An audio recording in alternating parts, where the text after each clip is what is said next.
Good evening, everybody. Thank you for joining us. This is the Aspen City Council regular meeting for April 8th, 2025. Could we have a roll call for attendance, please? Councillor Doyle. Here. Councillor Guth. Here. Councillor Howenstein. One more time. Councillor Rose. Here. Mayor Tory. Here as well. This evening, we do have a scheduled public appearance. It is my honor to read a proclamation. Let's see, Peggy. Come on up, Peggy. Yeah, because I'm presenting this to you.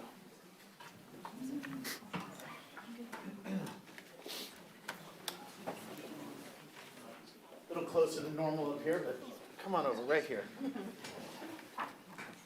Stand right here. This is Peggy Mason, everybody.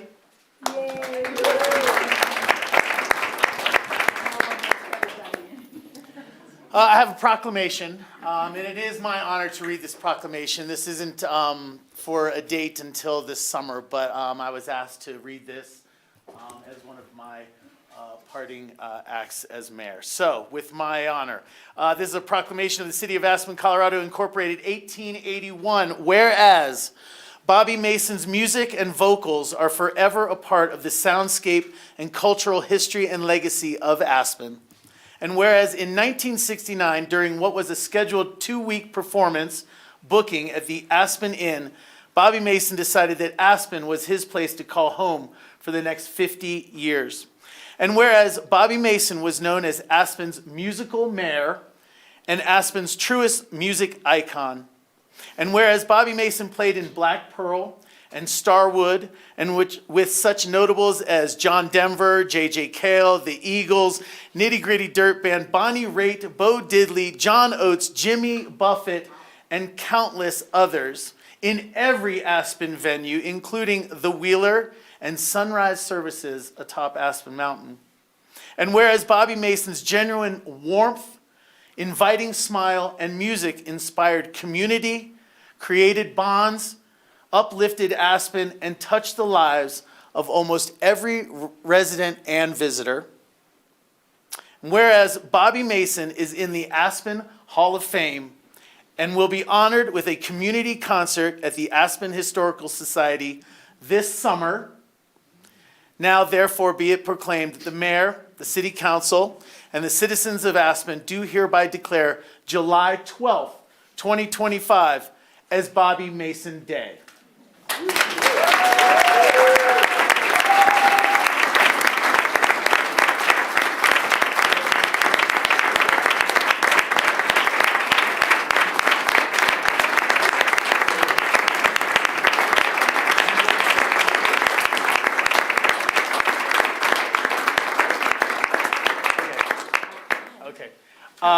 Like I said, the event, and hopefully everybody will be there, it'll be a great community event at the Aspen Historical Society out at Marolt. And that's... No, it's at the Historical Society. We're at Wheeler-Stallard Museum. At the museum. July 12th. Yeah. And this is Peggy. Peggy might have a couple of words. I just put her on the spot. She didn't prepare anything, so. Well, I want to thank the citizens and the council and everyone for this proclamation. It just is a wonderful thing. Bobby loved Aspen so very much. And, and he appreciates everything that everybody has contributed to. And this town has just got so much spirit of each other and taking care of everybody. Thank you.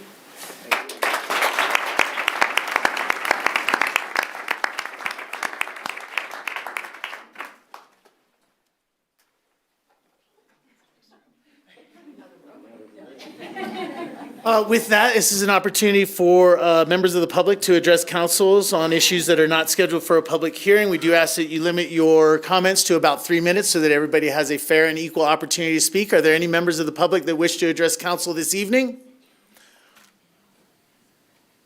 I have a question, Mayor. I wanted to address both councils, so I should wait until the new people are... Yeah, they will have public comment on the new council as well. Thank you. Yes. Breeze, I saw you, so if you'd like.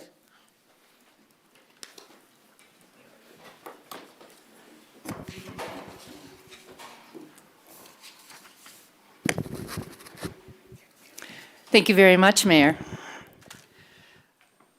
Good evening. My name is Breeze Richardson, and I've had the honor of serving as Executive Director at Aspen Public Radio since June of 2021. For the last 4 years, I've honored the tradition of coming before you during public comment at the City Council meeting where community nonprofit funding recommendations are before you for consideration. While this item is on this evening's consent agenda, I still think the practice of expressing our gratitude is important.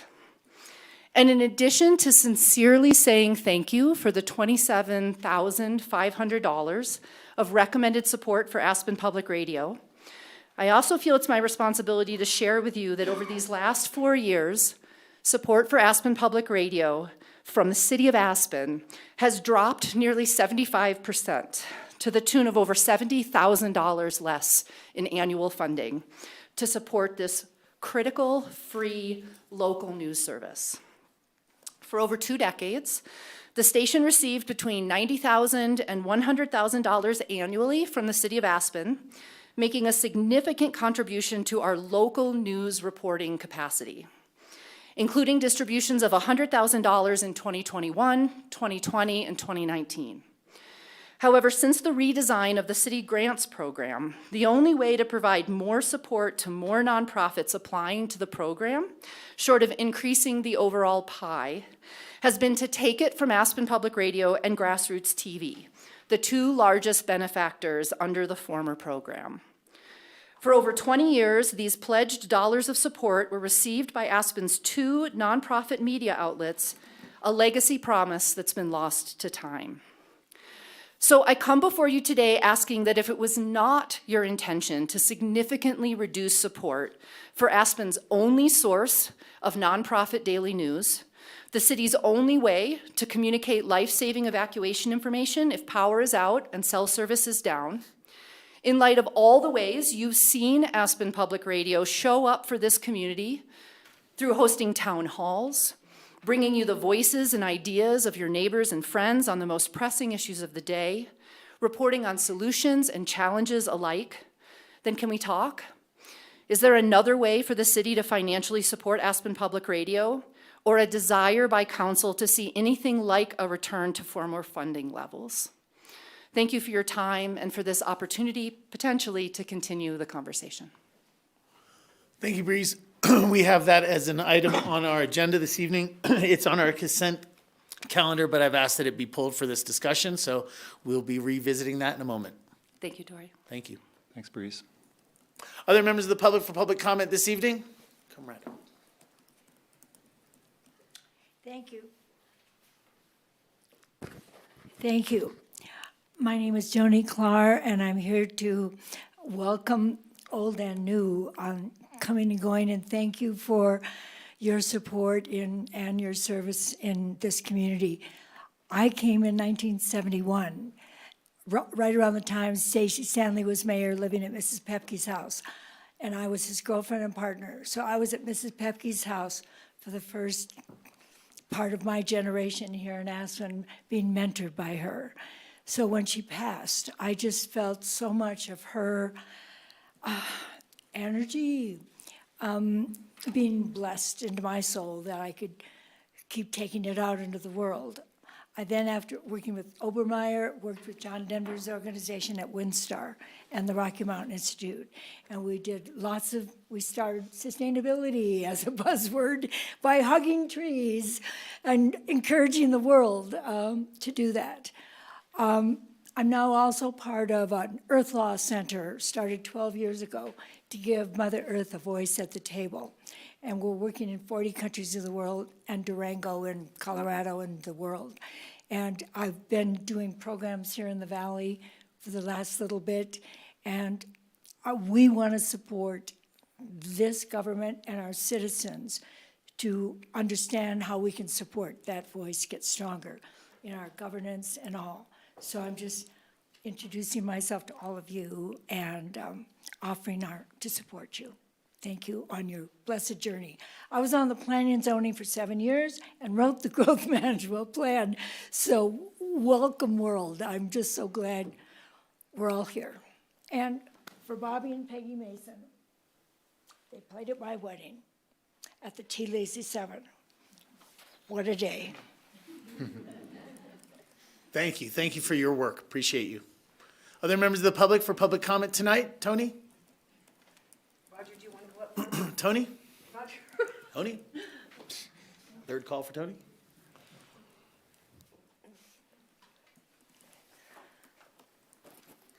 Hi, for the record, my name is Tony Kronberg, and I'd like to thank John and Tori very much for, not John, Ward, and John too, sorry. But I'm more nervous tonight than I think I have ever been, because it's always hard to say goodbye. And both of you have done such a remarkable job. You have left Aspen in a really good place. When I look back at the last 50 years, and I see all the accomplishments that both of you have achieved in what has been like almost 2 decades. When I think about how much safer Aspen is, how our streets, our pedestrians, our zoning, that reaching out to the community, the affordable housing, wildfire mitigation. And in one of the last city council meetings, I applauded you for your bravery and your courage on tackling the entrance to Aspen.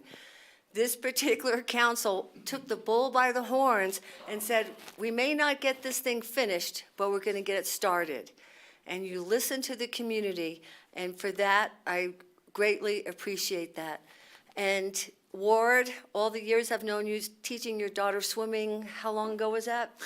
42 years ago. And no matter how many times Ward and I have seen the opposite sides of something and we get into little discussions, he will always come up to me and say, Tony, you taught my daughter swimming. Like, I don't know that, right? It's only been 42 years, but he's always been the diplomat. He's always reached out to the community. He hasn't let any of his differences get in between. We've had some pretty heated discussions over the years. And then we still don't have that hot tub. What happened with that? The outside hot tub at the rec center? I guess maybe that's the next council. And then Tori, what can I say? You've been a remarkable asset to our community. And you've given our community a lot of pride. And I really don't have words to say how much I appreciate what you've done. And the one thing that I've complimented you on many times is the fact that you never raise your voice. You don't get into arguments with people, and you look forward to come up with a solution. And it may take time. Solutions just don't happen overnight, but you have treated everyone that comes before you with the utmost respect, and you've taken that ability to listen, to hear what they really have to say. Thank you. But for that, I'd like to thank everyone, and then on the next go-around, I'll applaud Bill, Sam, and John for moving forward what Ward and Tori still has left in the pipeline between the lumberyard housing, working with Picken County on the airport, and not just the entrance to Aspen, I call it the Marold entrance to Aspen, but the Marold entrance to Aspen all the way down to Brush Creek Park and Ride. So with that, hopefully you'll be on some beaches soon. Thank you. Oh, thank you so much, thank you. That's the plan. Thank you. Thanks, Tony. Other members of the public for public comment? Come right up. Yes.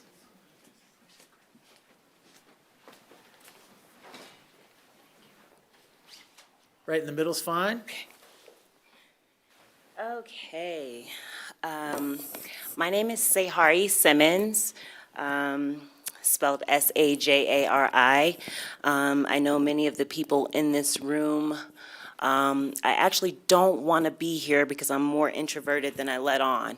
But I thought it would be unfortunate if I didn't give a voice to myself and the people that look like me in this valley.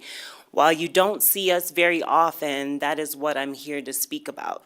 Our club, our nonprofit organization, Roaring Fork Show Up, requested grant funding, and we were recommended for $0. And I'd like to talk about why that is detrimental to what we say we want to do in this community and beyond.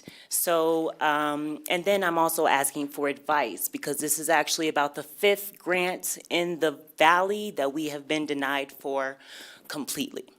So, our programming actually centers BIPOC community members, that is Black, Indigenous, and people of color. We are the lowest amount represented in this valley, and there is a reason. Partly because of decisions like this where we are considered to be not worthy of help, even after bootstrapping for 4 years before we even asked for help the first time.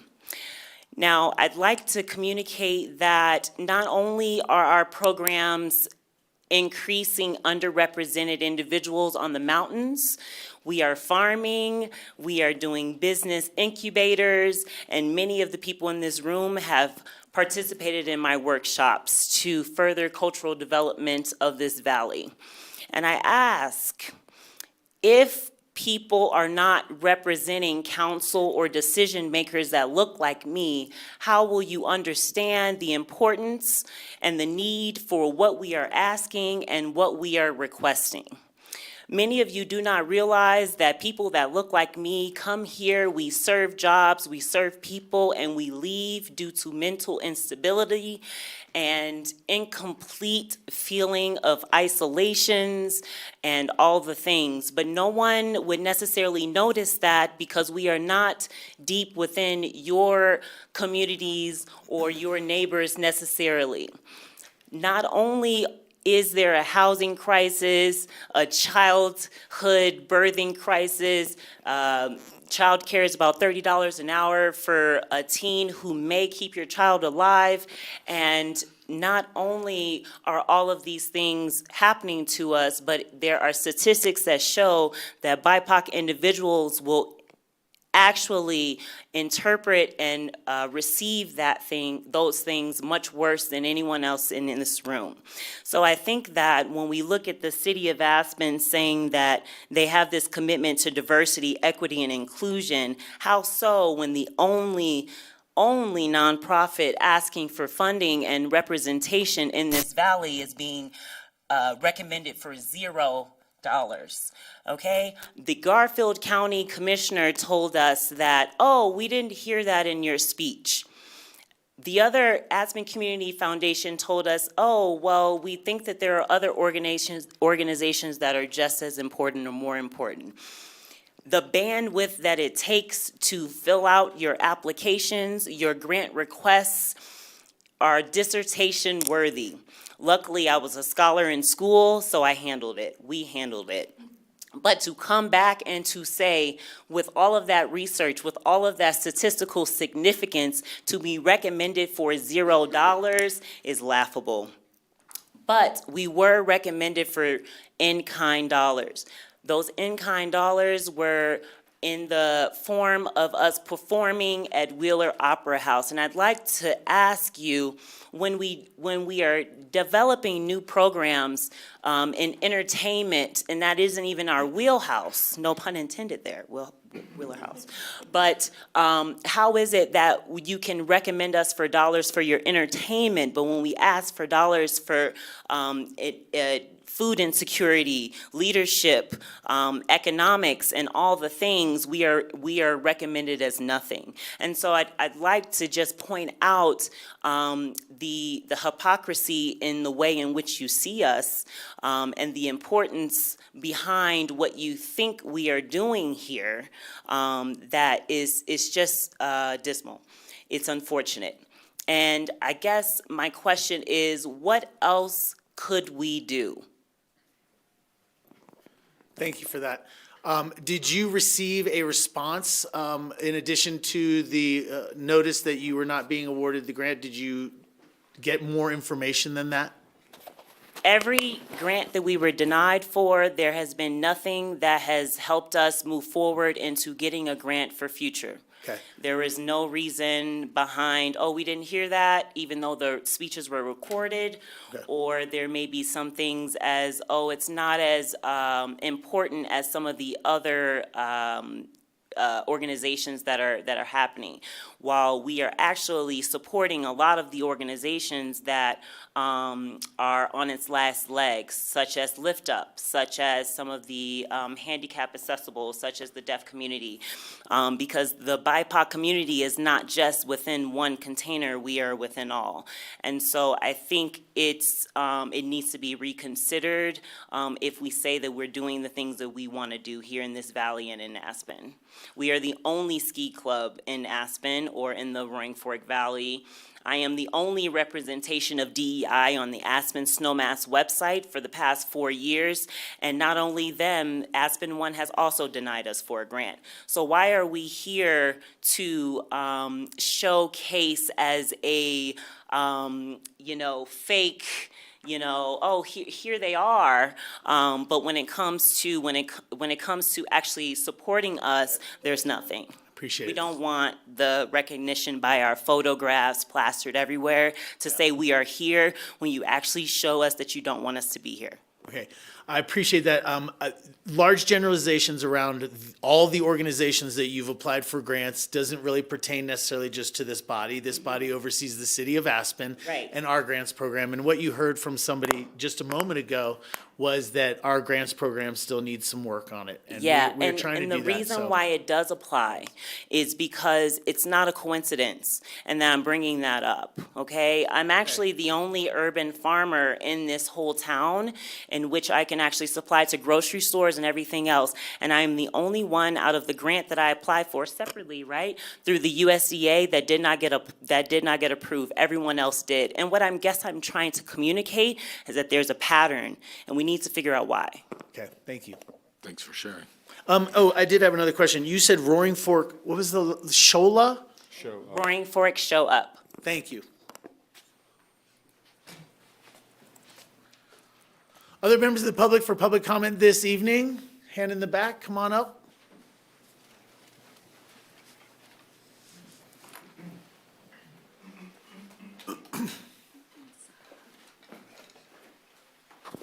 Hi, my name is Min-Tzu Wu, and I'm here on behalf of Voices. We are a nonprofit organization based in Carbondale. And thank you for the opportunity to speak in front of you. And thank you, Sehari, for your comments so we can all learn more about the work that you've been doing in the Valley. And I'm here to express gratitude that after 2 years of being rejected, that Voices is finally being recommended for a grant from City of Aspen. And we do our work by providing a canvas, a page, a microphone, and a stage for the voices that needs to be heard, celebrated, and just be recognized as one of us, and that's everything. So we are really grateful for this grant recommendation that could help us to continue the work, not just in the Roaring Fork Valley, but to expand to the Colorado River Valley. So thank you. That's my comments. Thank you for your work. Other members of the public for public comment this evening? I see a couple online hands. Alex Tarika.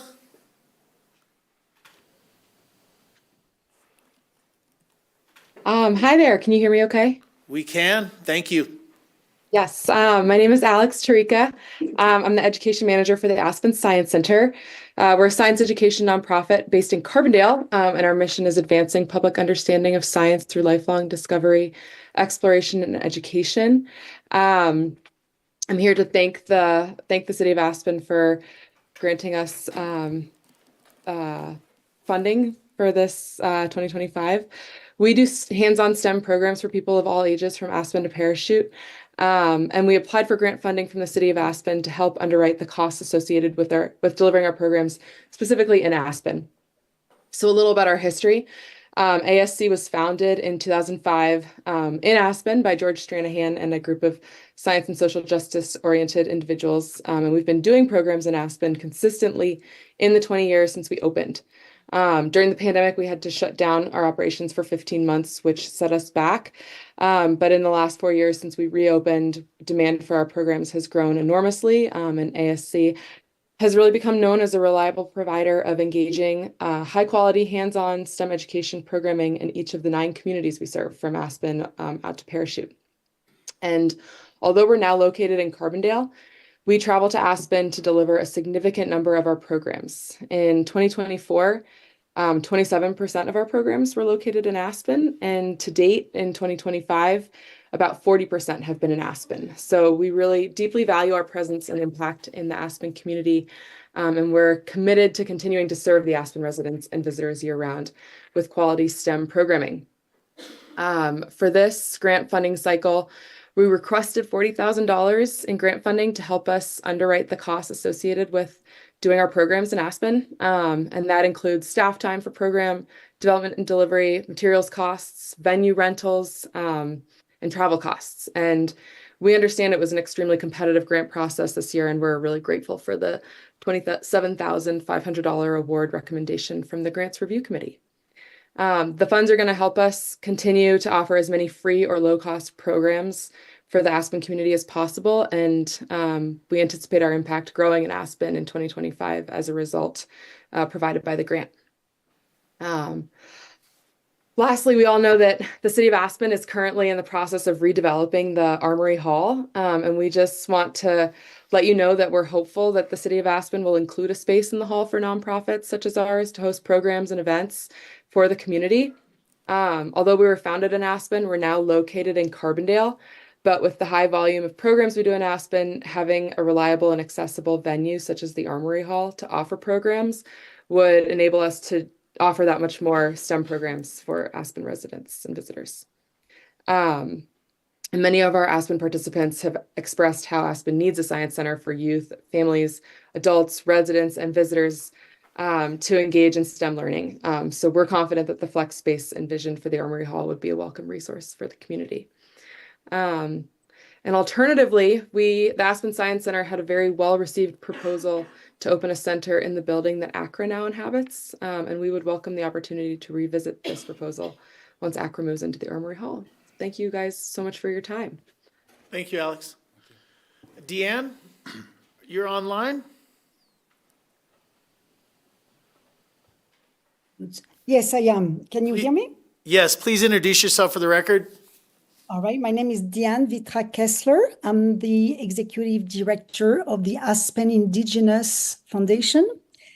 And thank you, Mayor Tory, and all the council members for giving us this opportunity to express ourselves.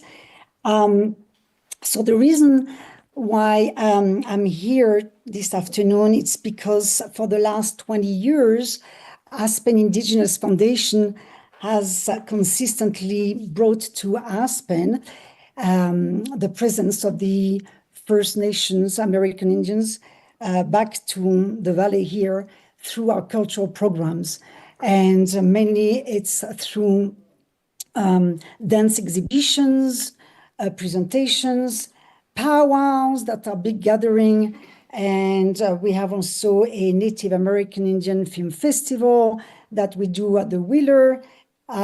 So we've brought over the last 20 years, every single year, year after year, those programs. And we can say that it really benefited the local community and also the visitors. The powwow coming up in May, May 24th, 25th, is going to be at the Aspen High School again.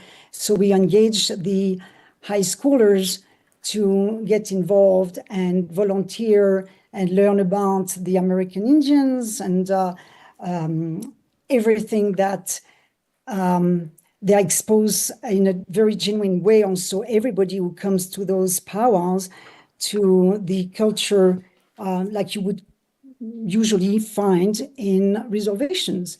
So we bring that to Aspen on a platter, basically.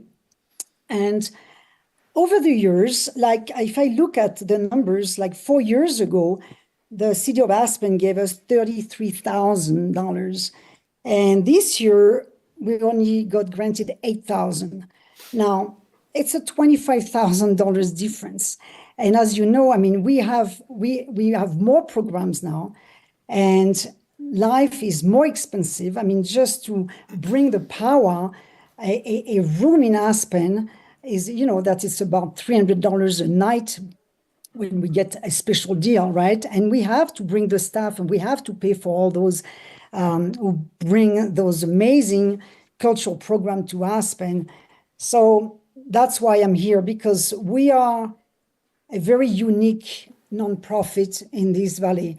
And if we don't get back on track with the support of the city of Aspen, we will not be able to continue to do that work. And I myself put thousands of hours on a volunteer basis, and also with all my board members. We're not paid or anything. So there is so much that we can do. But at one point, we are coming to a dead end, because if we don't have the support, financial support of the Aspen, city of Aspen, we will just have to probably, reassess what we can bring to Aspen as far as the presence of the American Indians. So that's my my comment for tonight, and I thank you for listening, and I hope you will understand what I'm talking about. Thank you so much. I think we understand. Thank you. Thank you. I have one more online. Excuse me, I wanted to support her in this. Do you have a moment that No. I could support her? No, but you just saying that is support for her. All right. And we're going to be taking this conversation up in a little bit when we pull an item off the consent calendar. This is an annual event and an annual review, so thank you. I have one person online there with no name. I'm going to need you to identify yourself, please. Can you hear me? Yes. Okay. My name is Angela Bruno. I'm the Executive Director of the Carbondale Clay Center. And I just wanted to thank and acknowledge Mayor and the trustees and the City of Aspen Grant Review Committee for recommending a grant for us this year for $25,100. We have applied in the past, and this is the first time we're receiving grant funding. Your support is instrumental for us, especially right now. We are in the middle of a capital campaign, and operational support for the organization is so critical. This is going to have a huge impact for us this year, and I just wanted to express my gratitude. Thank you. Thank you. Other members of the public for public comment this evening? Seeing none, I'll bring it back to council table. Council members, this is an opportunity for your comments. Do we have council member comments this evening? Bill? Thank you. Tori and Ward, just want to wish you all the best. It's been enjoyable to serve up here with you. I know that despite some differences that we've had in the past, we will always have a lot in common, most notably being our love for this community and our willingness to serve this community. So I want to wish you all the best. I hope you enjoy some time off and not having to be here every Tuesday, but I hope that you will stay involved, and I want to thank you for your service to the community. Thank you. Other members? Yes?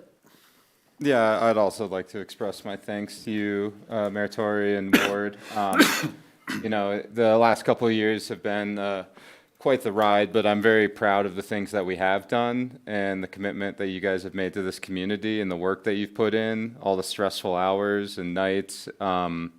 It's not easy, and 8 years, 6 years plus, I commend you to the highest degree for all that you've done, and you will be missed. In addition, I just want to remind everyone, as my other comment, that the food tax refund is due by April 15th. You can find the form to fill out on the Aspen City website.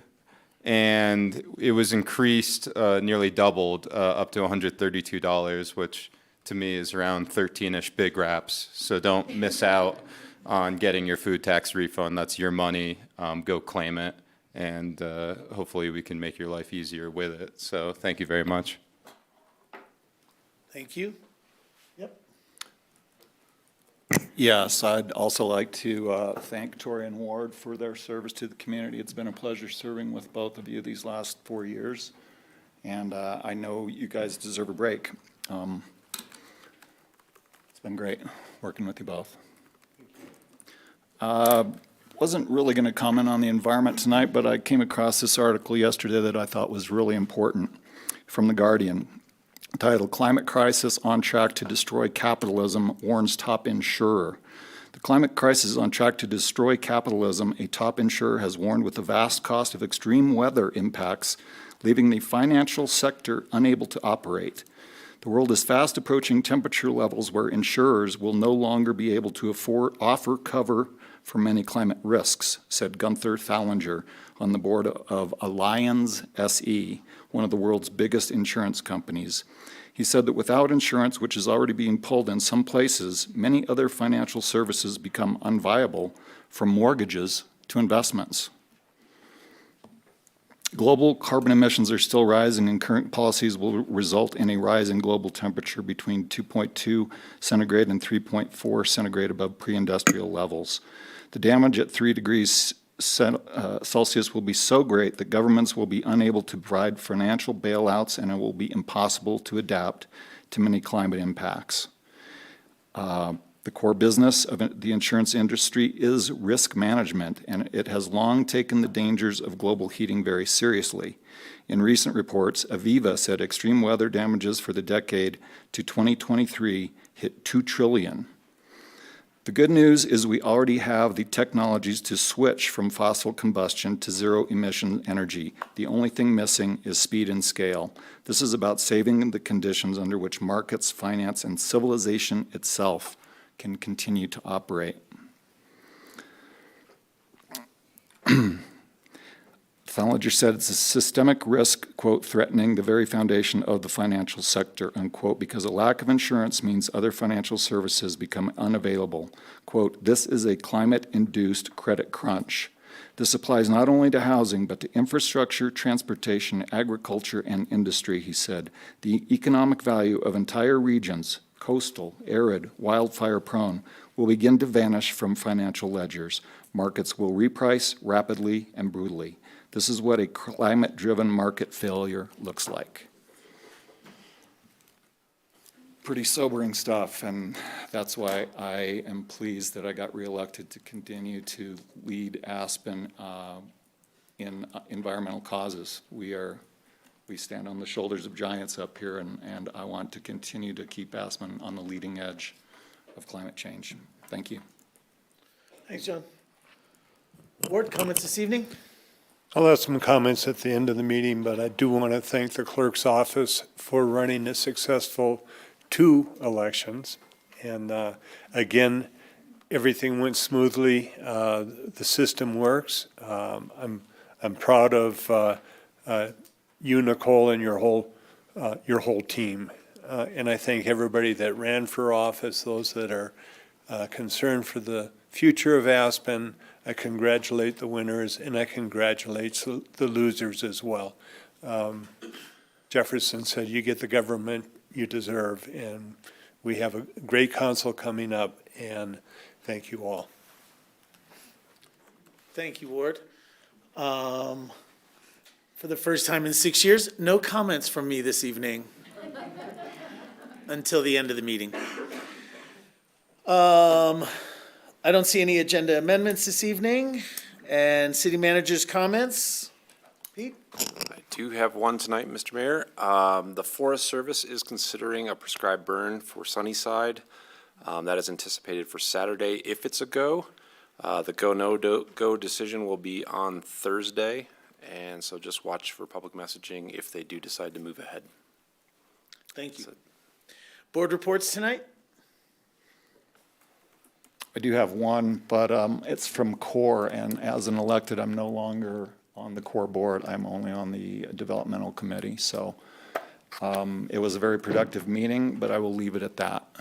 And we won't be hearing from the CORE board through me any longer, unfortunately. Thank you. Only board update I have is yesterday I attended the Colorado Association of Ski Towns Housing Task Force, just basically a legislative update. There are a couple of things that are moving through down in Denver, and we seem to be on the right side of most of them. We do have requests for amendments on a few items, but we're comfortable with the direction that they're going. I kind of gave you an update about that coming back from the last CAST meeting. So that's all I'll say about it this evening. I think that's all for boards this evening from me. That'll bring us to our consent calendar tonight, but our first item that we're going to look at is resolution number 48. This is the nonprofit grant funding recommendations, and Ward might have a word to say. Yeah, I'm recused from this discussion. I'm on the board of Kids Connect, and my wife is the co-director of that program, so I will be stepping out during this discussion, and I will be back shortly or longly. Mimi is on the is on the Kids First board. Kids Connect. She is the co-director of Kids Connect, which received funding from this grants committee. She's also on the Kids First board. Okay, thank you.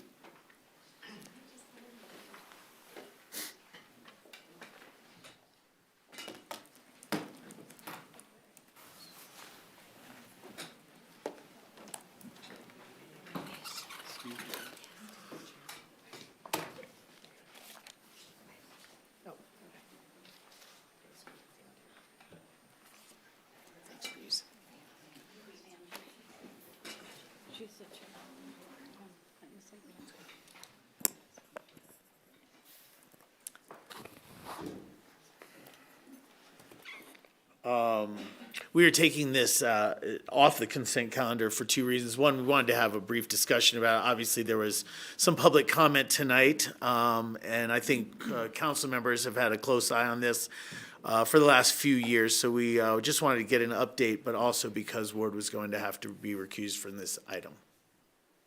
Thank you, Mayor Tory. Good evening, council. For the record, Alyssa Farrell, Administrative Services Director. I'd like to introduce everyone at the table here.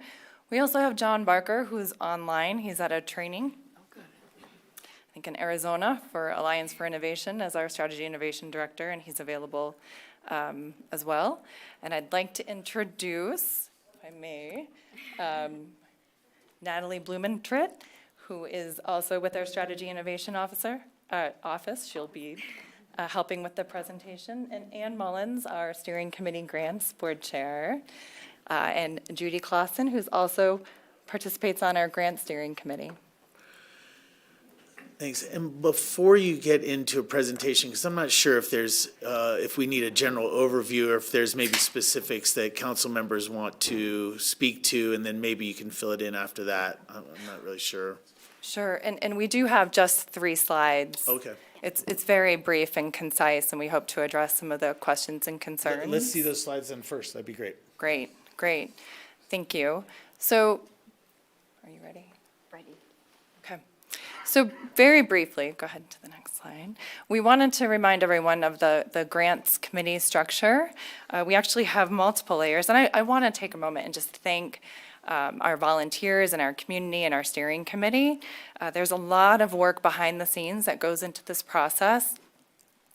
Maybe 3 to 5 years ago, we revised our grant program, and we actually had a consultant help us create an evaluation and a criteria process that we hadn't had before, and a rubric, and this was all guided by council. We now have a grants philosophy that we'll share with you as well, along with strategic focus areas, and that's used within the evaluation process to help guide the scoring and the awards per the volunteers. So I'm very honored to thank our community and our wonderful volunteers. The graph that was shown before represents the 3 levels of community assessment that's done. So it's quite an extensive process that's really overseen by members such as Judy and Ann throughout the process, and provides coaching and guidance, and before you, of course, tonight with City Council. I also wanted to stress that we do provide training before and after on the criteria that I mentioned as well to all interested applicants before in each grant cycle. So the grant program philosophy and the strategic focus areas here, I won't read them.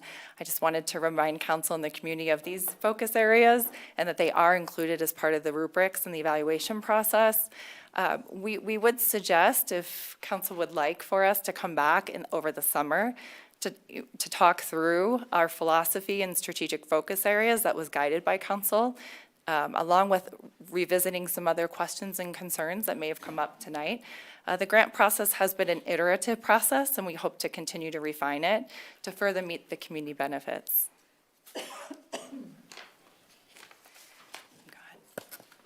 So this gives you a holistic view of our funding recommendations tonight.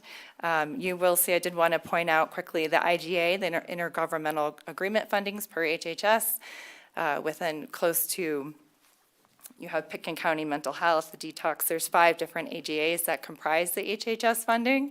So that's a big piece, and that leaves you with around $300,000 for the grant funds within the HHS grants program. And then you have the arts and culture and the community nonprofit. And I wanted to recognize the Cultural Vibrancy Program. That's been such a successful and innovative program. So that's $90,000. We implemented that as a pilot program per council direction, and it's been really successful and well received. And the final slide, well, we have one more, would be the overarching slide with the amount of funding, total available funds within each grants program. And you can see the maximum request limits, and then the total applications received, and the percentage of funds requested and received. So in the memo, you'll see in more detail the percentage of applications funded. So it's between 90 and 97% of applications funded per the criteria and the recommendations of the volunteers. And then the average funding percentage is also included in the memo, and that's the funded amount versus the requested amount. So on average, it's 56 for HHS, 75% for the community nonprofit, and 74% for arts and culture. And there is the evaluation score of 0 to 5. So we did add zeros this year. Under 3, those that performed under 3 did not receive any funding. And then lastly, no, that's great. We have just some thank you notes that we received that we wanted to share. So you have up there some thank you notes from some different nonprofits that received the actual funding, that took advantage of sending some kind notes about appreciation. And then to mark your calendars for celebration of the Cultural Vibrancy Fellowship Program on May 15th at 6 o'clock at the Wheeler Vault. So with that, I wanted to see if our board chair or anyone else would like to say a few words, if I may. Well, I'm happy to speak. Tori, would you rather council members ask questions first, or? If you have a statement that you want to do, please go right ahead. Part of it's repeating what Alyssa said. I just want to thank the staff has done a fabulous job. We have almost 20 citizen volunteers that work really, really hard on this. It's an enormous amount of work. It starts end of December, and they have to be done end of February. So a year's worth of preparation goes to them, these volunteers, for them to analyze and kind of feedback their opinions. They have about 6 weeks. So it's a lot of work. And then Natalie and John and Alyssa are great staff members that help. Just one overview. I was very struck by the criticisms, and it's very hard to hear that because we work very hard. And it's quite a bit of money that we're giving out. But we have developed this new program that Alyssa alluded to. We've done a good job of it. I think we've got credibility, we've got community trust, and because of that, we have increased applications. People are asking for more money. We have more agencies asking for money. And I think now that we've developed a credible grants program for the city, our next task is to start managing what is being asked for. And the money's available. We have some dedicated funds for these grants, and then some of the grants are just coming out of the general fund. So one more specific about that, there are new groups. I can't remember exactly the percentage of new agencies that applied, but I think what we're seeing more than that is the people who've applied in the past are applying for a lot more money than they have in the past. And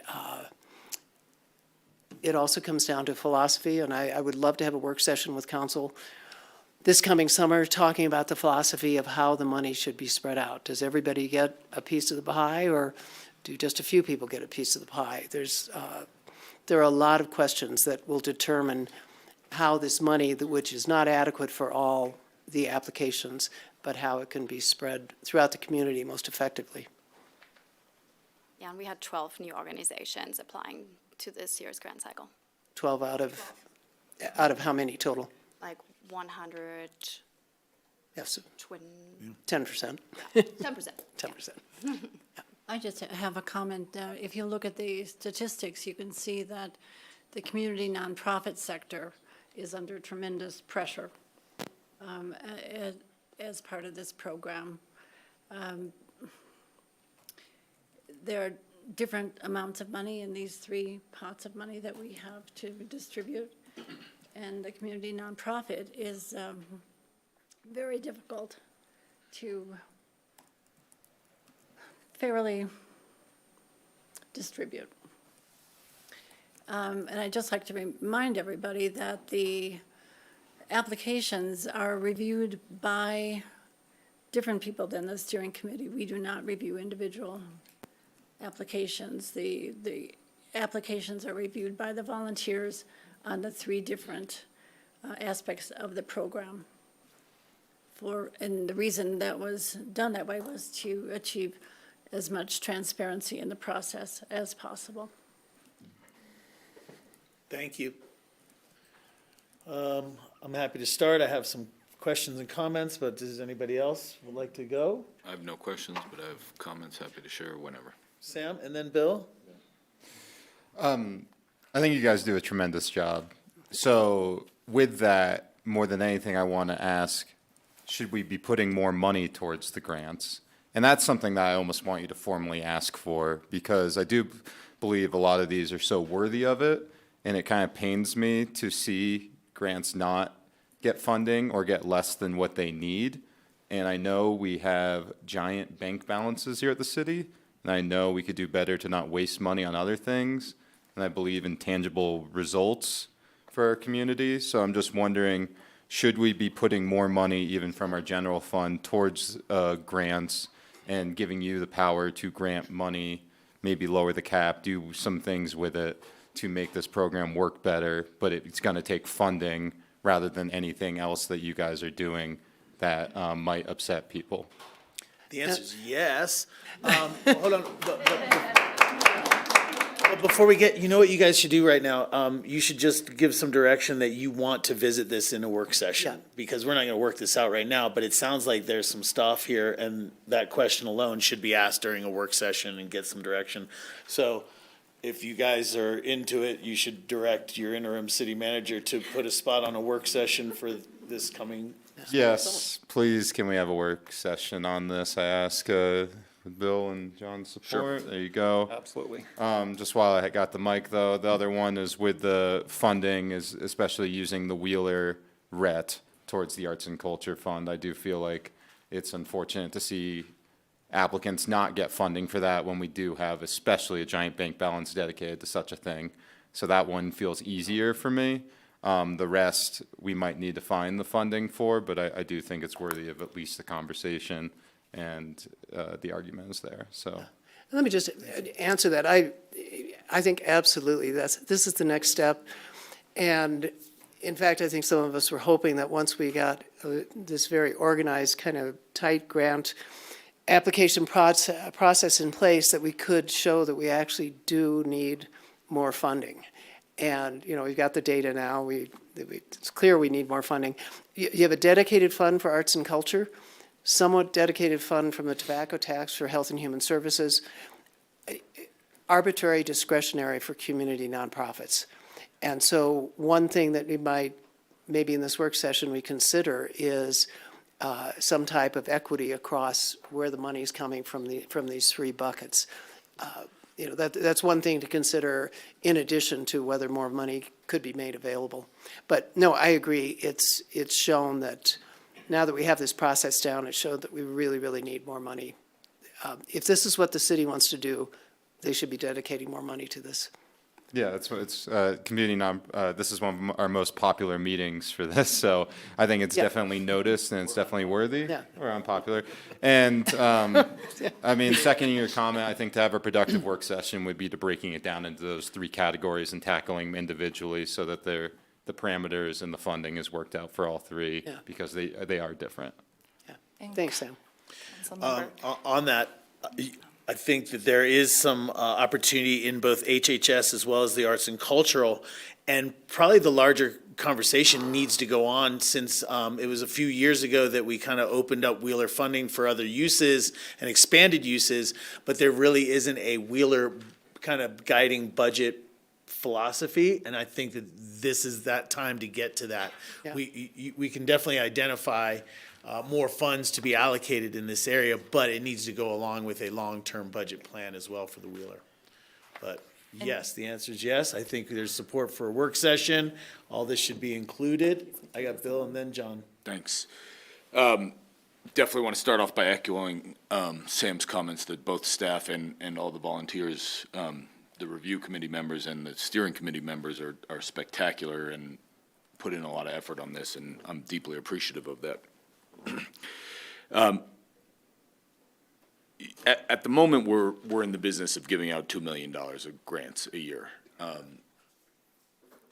think it's worth contemplation whether that's a good idea or not, and whether that's something that's sustainable or not. I am cautious and concerned that the more money we throw at this, the more demand there is. I don't think that there's ever enough. So the more that we put, the sort of it's a self-fulfilling prophecy, I think. So I'm happy to have that conversation and do the work session on it, but that's definitely what's going through the back of my mind is like, you know, when is there enough? How do we know we're satisfying ample demand? Is there a better way to handle this? I would like Sahari to get the sort of feedback that she's looking for specifically on what her organization can do better. And I'm sorry if I got the name wrong. I think I'm close. Okay, sorry about that. I'd like her to get the feedback that she's looking for specifically on what they can do to meet the committee's needs. But I don't want to get involved in the sort of specific decisions of the committees and pick this apart in any way whatsoever. I think there's always going to be somebody that doesn't think that they got enough, always somebody that feels slighted by this, but we have great people making these decisions, and I fully support them. So thank you. Thank you. Thanks, Bill. John, comments or questions? Comments. I would agree with statements that both Sam and Bill said. I think there's a danger of offering more money. There's going to be more ask for that money. But that said, I do think we do have the money, as Sam has pointed out, and when we have, I think, an essential nonprofit here telling us that we need more money. I mean, Aspen Public Radio is, I think, part of the resilience of our community. If something really goes south, we need that radio station to be online. So I would support, and I'm glad we've got this structure in place to administer the grants. That really gives me confidence that we're going in the right direction. I would support a work session to discuss this further. Thanks, John. You know, over the last 6 years, we've loosened up with the Wheeler RET. We moved to a new grant process, so this is all very new. It does need refinement. In context to their comments, I do think it needs to be looked at from a full budget perspective and not just a needs-based or desire-based, I should say. We had a brief conversation today as I shared with you some of my concerns. The concerns that I have and what I'd love the next council to address in their work session is kind of some of the historic nature of the grants. So it's not just APR, but it's also grassroots television. And it's also a couple others that have seen lessening of grant funding year after year after year, but they have been built for decades on a premise of what they're doing and how they're doing it. So some historical reference there. In context to tapering it off. If what the grant committees think is that less monies need to go to them and need to go to other places or this, that, and the other. Just some way of tapering it off. Some of the numbers I heard tonight were a little more than my anticipation for reductions in granting. So I would look into some way of notifying or giving somebody a heads up if that is kind of the course that they're on. Interesting things tonight, hearing about not just first-time applicants, but first-time awards. I'm not sure if I heard it correctly, but it might have been a first-time award for $27,500. I don't know how that jives with somebody who's been getting money for years and years, not receiving some level of funding. So I think that there's something that's not meshing up there, and I would just encourage you to look at that. I also agree the responses, and we've heard this before in the past, the responses that they're getting and a little bit of help or direction to let them know why they're not getting them, and better yet, how they can make themselves more available to those in the future. I do think that there's opportunity for both the Arts and Culture Awards as well as the Health and Human Services Awards to go up. But again, I really recommend that in a full budget picture discussion. Last thing I'd say is I get it. I went through this process once because it was something else. It takes a lot of energy and effort. Of course, to the volunteers in our steering committee, nothing but our thanks goes to you. We respect everything that you've done here. It's just an opportunity to get better, and that's all we're looking for and asking for. Thank you guys so much for all the work you put into this and for showing up at a meeting like this where you know that it's coming from the back of the head. So nothing but thank you to you guys and all the work that you do. And I really, it's exciting to think that we may even make some refinements that make this an even better program than it is. If there's no other. Your point about the new award at $27,000, that I'll just point out that came from the arts and culture pot of money, which is less competitive than the community nonprofit. I understand. It's just another example of why we need to have a discussion about this. Thank you. If there's no other questions or comments, I'll make a motion to approve this one separately from the rest of the consent calendar. resolution number 48 is Thank you for motion that. for moving by Counselor Guth Second. and seconded by Stan. Is there any further discussion? Could we have a roll call vote for resolution 48, please? Counselor Doyle? Yes. Counselor Guth? Yes. Counselor Howenstein? Oh, sorry. Counselor Rose? Yes. Mayor Tory? Yes. Thank you. Thank you all. Thank you, guys, for your support. Thank you.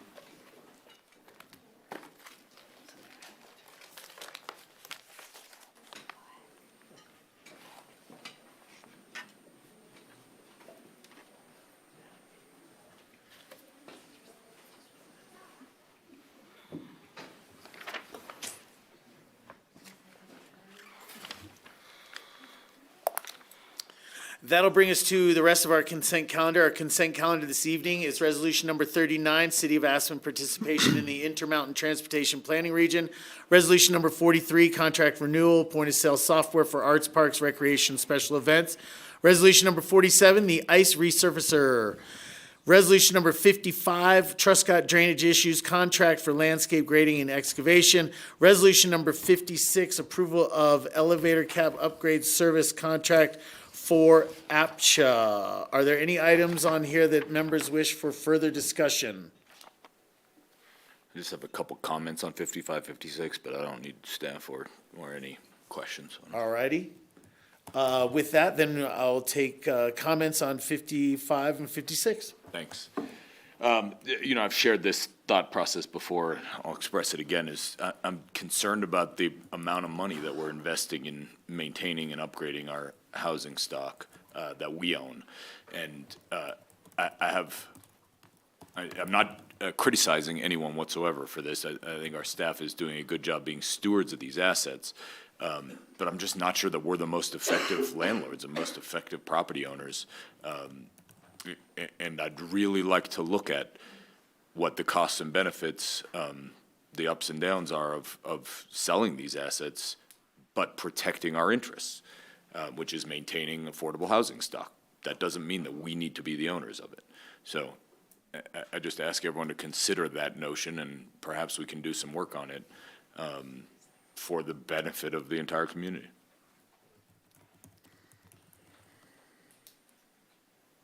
All right.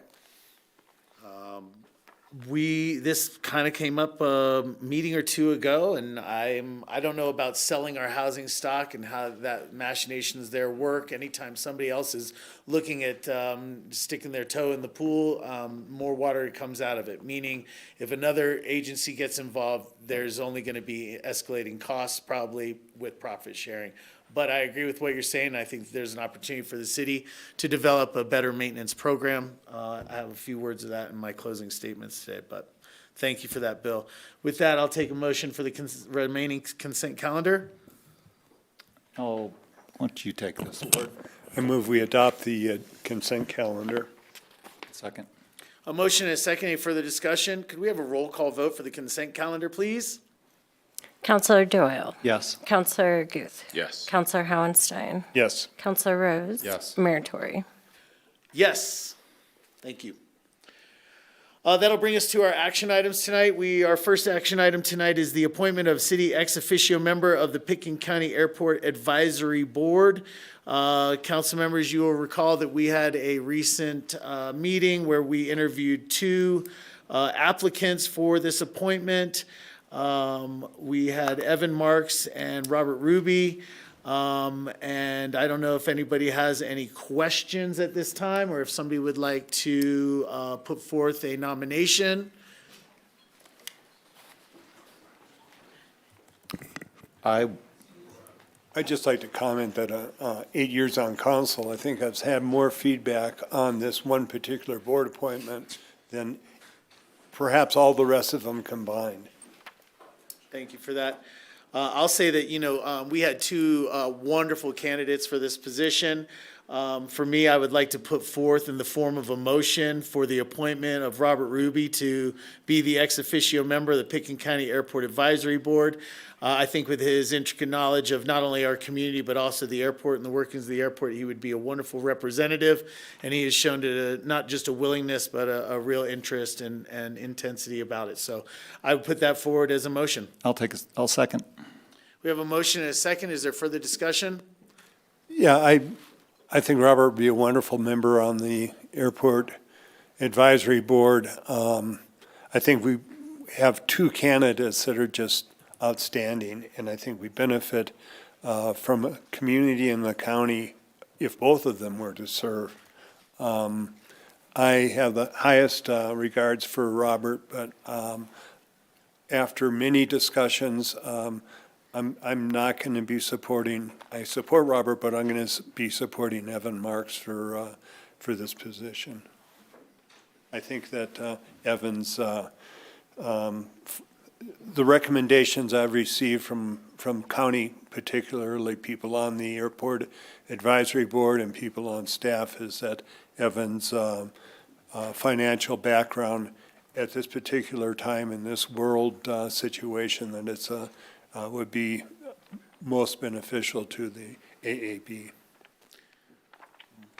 I've heard a little different input than that. I respect what you're saying. I did check with the county about running an alternate. Evan Marks did say that his interest was to continue to attend the AAB meetings. This is a non-voting position, so I'm excited for him to continue to participate. But I made a motion for another candidate, and we'll stand by that. Sam, did you have comment? Yeah, I just want to, I guess, echo Ward's comments in saying that Robert is a fantastic candidate, and we have received as much feedback for this board that's not even a voting member as any that I can remember in my time. I am going to go with Evan because of his experience with the terminal side of things. At the same time, I do want to bring up that I am curious when we do have a new city manager, I want to reserve at least my personal right to consider that the new city manager might be a good representative of this board since it is usually staff. But this one really pains me. I really hope that Robert can get on even as like a voting member with Picken County as they go through the application process. But it's one of the actually more difficult things to do is pick between two utmost qualified candidates and not have as much to distinguish between as you make a decision, and just feel like it doesn't sit well, even though it is, you have to make a choice. So I think the county's process did already close, and they are moving towards their appointments. He was not part of that process, but we did get a bit of public comment, so anyway. We have a motion. Is there any further discussion? Could we have a roll call vote? The motion was for Robert Ruby as ex officio member for Picken County Airport Advisory Board. Counselor Doyle, Yes. Counselor Guth, No. Counselor Howenstein, Regretfully, no. Counselor Rose, no. Mayor Tory. Yes. I would like to move that we appoint Evan Marks as the ex officio representative from Aspen for the Airport Advisory Board. Second. We have a motion and a second. Further discussion?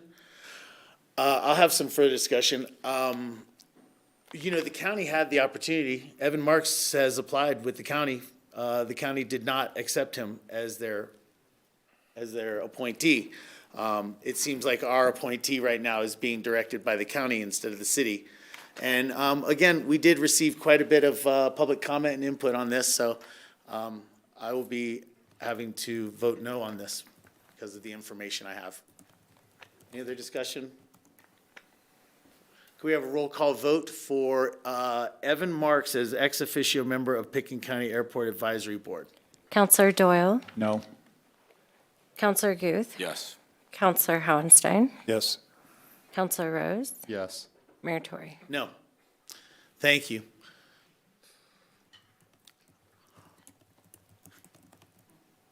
I mean, it couldn't be a flawless meeting, right? There's not a chance. There's not a chance. Our next appointment here under action items is an appointment of an LLA alternate member. We had a discussion about this during board and commission appointments. We did appoint Christine Romello and a reappointment of Chris Benden. And we had a few other applicants for the alternate position. At our last meeting, there was a nod or a motion for Michael Woodrow for that alternate position, but we have Michael Woodrow, Francis Stuckins, Linda Manning, and Hunter Galvin that are still available as the alternate position. Ward, at our other meeting, I just held this over because I wanted you to be able to vote on somebody, so that's why we're still here.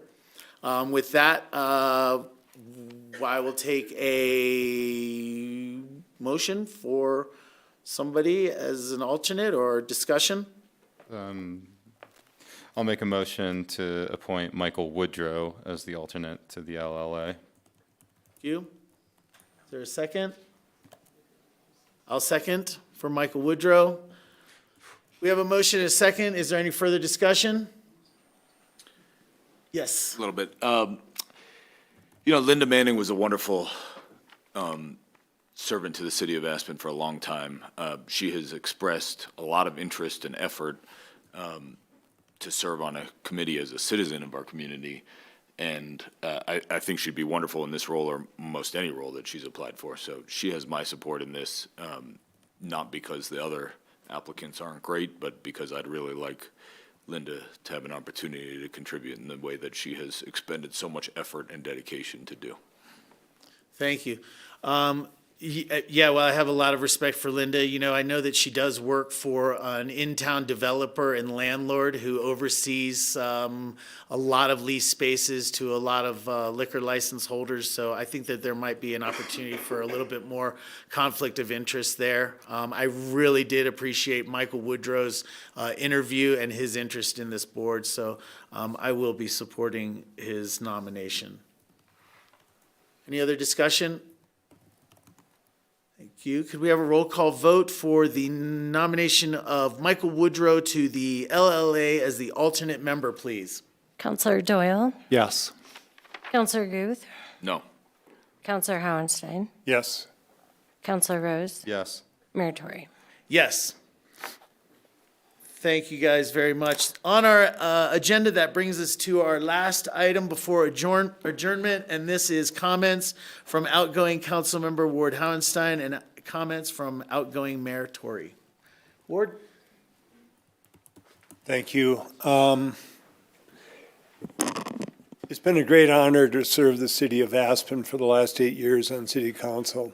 I am thankful for the trust the citizens of Aspen have bestowed upon me in electing me twice to this council. I'm grateful and thankful for the employees of the city for their dedication and commitment to implementing the policies the city council has adopted. One of the things I'm going to miss most is looking out and seeing all of the staff members and their presentations and dedication. It's truly been an honor to serve with you and collaborate with all of you. I'm proud of my efforts during the COVID-19. I know the city of Aspen was fortunate to have Sarah Ott as our manager to usher us through a difficult and unprecedented time. Over the past 8 years, serving on the city council, I've been particularly enjoyed working with Steve Scadrins and Ann Mullins, Skippy Mesereau, Rachel Richards, John Doyle, Tory. I hope that new councils will practice the respectful comportment towards the public at all times, appreciation for the city staff, and honor for the system that these past council members personified. Government, in my experience, is a balancing act. What is too much government, and when should government intervene? When the first night I was on council, I quoted Lao Tzu, and I'm going to bookend it with the same quote again. Do you have the patience to wait till your mud settles and the water is clear? Can you remain unmoving till the right action arises by itself? I oftentimes reflect on what is the role of government, and globally, locally, and individually. It's a challenge that all of us at this table and globally that we're facing. And right now we're in the midst of a revolution. A revolution is a rapid, fundamental transformation of society's structures, often involving the overthrow of a government, and can also be referred to as complete change in technology or thinking. I think if we look at what's going on globally right now, that you'd have to agree that it's a revolution of kinds. It's a sea change in competing worldviews. And this affects us globally, and it affects us as it filters down locally. Eagle and individual-centric versus global community. I think that altruism and utilitarianism on a global scale, compassion and concern for each other, the benefit for the most people, care for the good of all. Post-World War II, and this is as far back as I'm going in my reflections, the Truman Doctrine and the Marshall Plan, where the United States rebuilt Europe after the devastation of World War II. What better example is there of people caring for each other? That is the New World Order a neoliberalism? Is it a political approach that favors a free market capitalism, deregulation, and reduction in government spending? I think we're seeing that throughout our government in the last 9 or 10 weeks. And our president is unilaterally reordering the global order. The role of government locally, as you've gotten used to me over 8 years, I like quoting people because they can express ideas a lot better than I can. And the true measure of any society can be found in how it treats the most vulnerable members, Mahatma Gandhi. So as a local government, we need to be compassionate.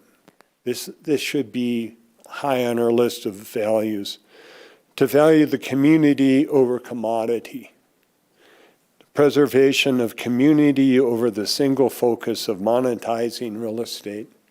I think we saw in an article yesterday about how Restoration Hardware was just really happy that they took a $10 or $11 million property, held on to it for a few years and monetized it for $25, $26 million.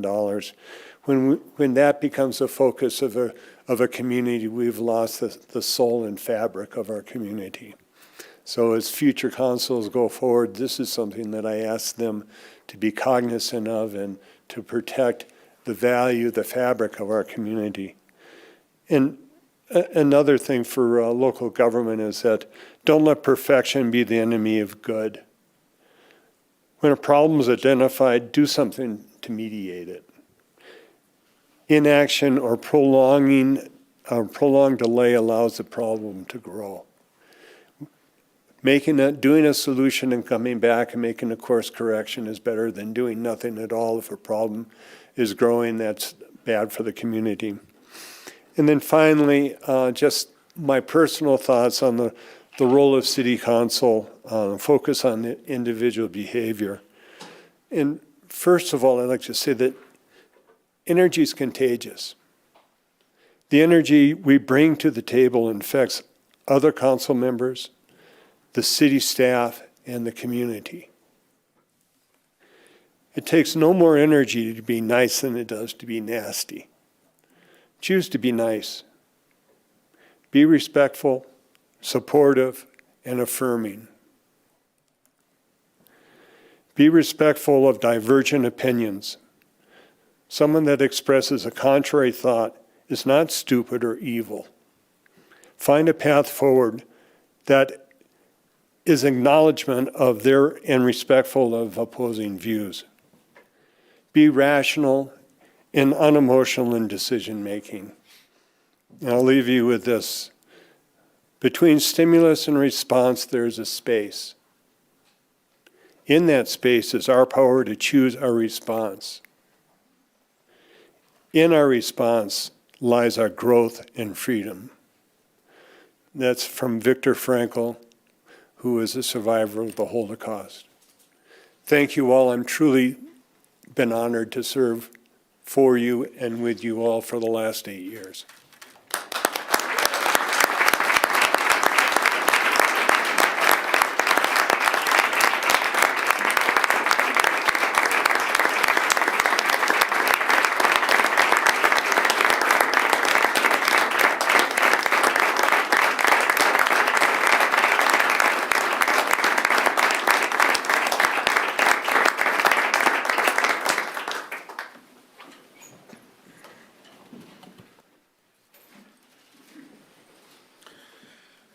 Thanks, Ward. Just a couple words from me. My first thank you is to the Aspen voters, residents, and visitors who support me and share in the Aspen vision that is about our environment, our people, our community, our culture, and our quality of life. I also want to thank those that have civilly disagreed with my stances and initiatives and have still worked with me for best outcomes. To those that have been less than civil, seek self-interest and gain at the expense of others, and don't live Aspen values, there is still no place for you here. Thank you all to the City of Aspen employees, staff, and management. Special recognition to the manager's office, city attorney team, and the clerk's office. Congratulations to Rachel, to John, and to Christine. I support each one of you and am here as a resource. I feel very close to each one of these folks. Rachel and I have served together for years, and I was honored to actually officiate her wedding to her wonderful husband, Paul. Christine, I've known you for a long time. For years, I've watched your involvement grow in city government and on our boards and commission. And as a matter of fact, I even asked her to run for council 2 years ago. So Christine, I'm extremely happy for you and excited for you. And John, what a pleasure to have forged a great friendship with you over the last 4 years. We've had a lot of fun, and we've worked on a lot of issues together, and I really appreciate where you come from and your stances for Aspen's future. Thank you very much. Thank you. To Scott, Tyler, and Emily. Emily's in the back. When I ran for council, part of the reason was I wanted to make sure that we had a good field of candidates. And boy, did we have a good field of candidates. I am sure that Emily, Tyler, and Scott will be back and never be going away from just helping and serving our community in any way that they can. So to them, I say congratulations as well and thank you. My parting words are going to focus on the issues going forward. I've always considered myself an issue-based candidate. This is not about me sitting here. This is about our community and what I can do for our community, hopefully. Environmentally, I ask that this next council pass some plastics reduction legislature and work to fund the Building IQ partnerships that can see a reduction in our greenhouse gas emissions. For housing, please get the lumberyard done and continue to work on centennial solutions. But at the same time, focus on capital maintenance and HOA funding for the longevity of existing units and to help those that are residents now. On the entrance to Aspen, I say pursue roadway improvements as well as mobility alternatives, and please consider the modified split shot as a two-bridge solution if our community chooses to go that way. For the Armory, this is an opportunity for community. My suggestion on the Armory is to look at the programming of the third floor, remove the bar from the middle of the floor, and work to create community space. In the Wheeler, we just talked a little bit about it. In the Wheeler, I do think that budget guidelines need to be set by the next council. I think there are funds available for a multitude of arts and cultural uses as well as others, but it needs to keep in mind that the Wheeler is its primary function, and those funds should be in some way reserved or dedicated for the longevity of the Wheeler. To the next council, keep your focus on community health, connectedness, affordability, and compassion. I want to thank you all for the honor and privilege to serve my community. I will continue to give as much as I can for as long as I can. And as I like to say, I'll see you on campus. Thank you guys very much.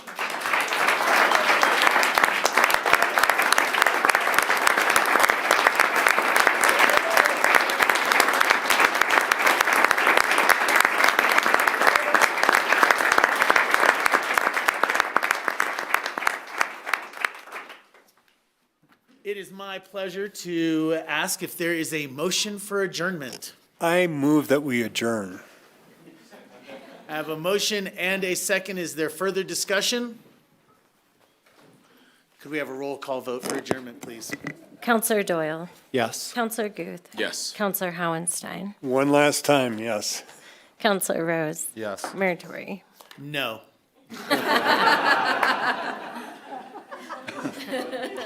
Well done.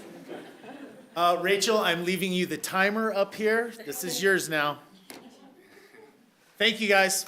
We are adjourned.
Hello, everyone. My name's Ted Gardenswartz. I am the city attorney, Drew is the city attorney. Kate is the city attorney. What am I? I'm the city judge. I'm so nervous. Not you. I'm so nervous. It's my first swearing. And it is, of course, a great honor to be here today to swear in our new mayor and our new city council people.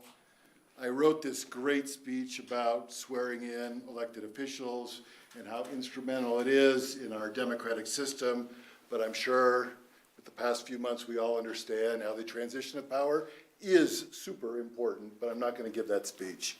What I really want to do is thank a few people. I want to thank Nicole and her staff. I think they did a fantastic job on 2 elections. I want to thank Tori. I want to thank Ward. These guys, I mean, I've only gone to a few city council meetings. These guys work so hard, and it is often thankless, and it is hard, and you have to be compassionate, and you have to be smart, and you have to listen. And Ward and Tori did a great job, and I just want to thank them for all they did.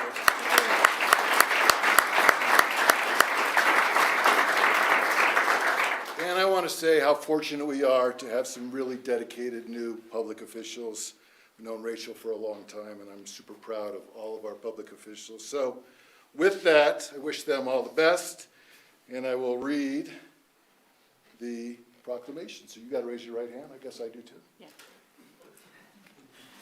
I, Rachel Richards, I, Rachel Richards, do solemnly affirm do solemnly affirm that I will support the Constitution of the United States, that I will support the Constitution of the United States, the Constitution of the State of Colorado, the Constitution of the State of Colorado, and the ordinances of the City of Aspen, and the ordinances of the City of Aspen, and I will faithfully perform the duties of mayor and I will faithfully perform the duties of mayor to the best of my skill and ability. to the best of my skill and ability. Congratulations.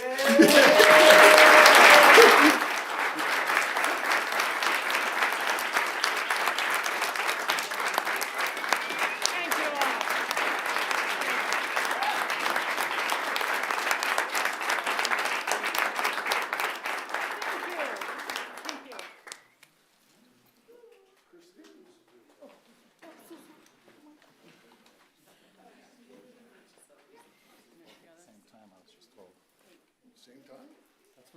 That's what that guy told me. How am I going to say, I state your name? Yeah, you need to say that, they should fill it in. What's my name? Oh, yeah. All right, you guys ready? Raise your right hands. I state your name. I, John Doyle, Do solemnly affirm Do solemnly affirm that I will support the Constitution of the United States, that I will support the Constitution of the United States, the Constitution of the State of Colorado, the Constitution of the State of Colorado, and the ordinances of the City of Aspen, and the ordinances of the City of Aspen, and that I will faithfully perform the duties and that I will faithfully perform the duties of council member of council member to the best of my skill and ability. to the best of my skill and ability. Congratulations. Thank you.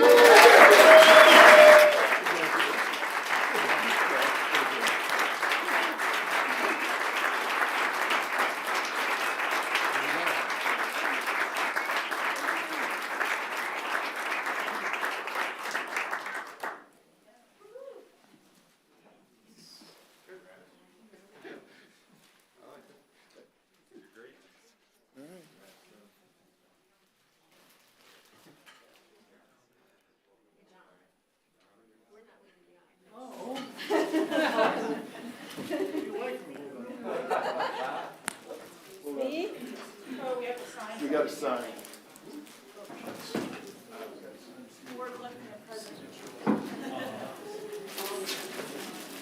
Well done, Ted. Hey, Jen, I think we left the microphones on at the desk here.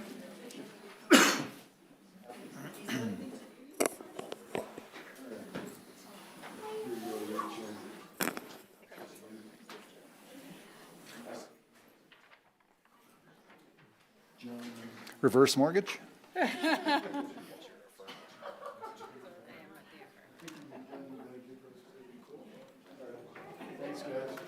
out, Ted.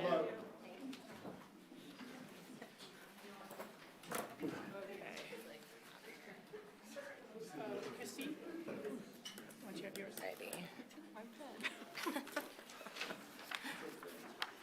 Warehouse Reach there.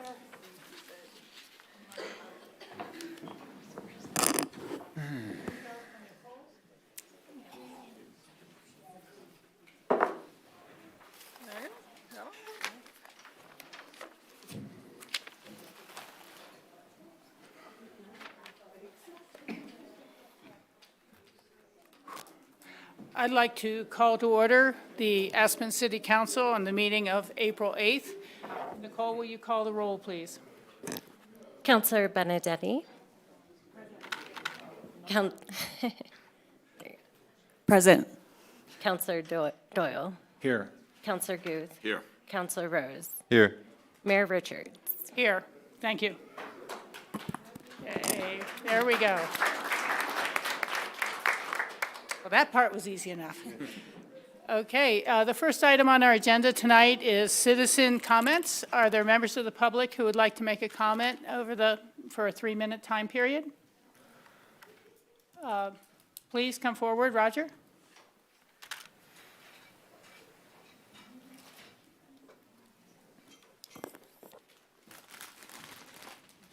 My name is Roger Moyer. I arrived in Aspen October 5th, 12:30 a.m. on a motorcycle over Independence Pass.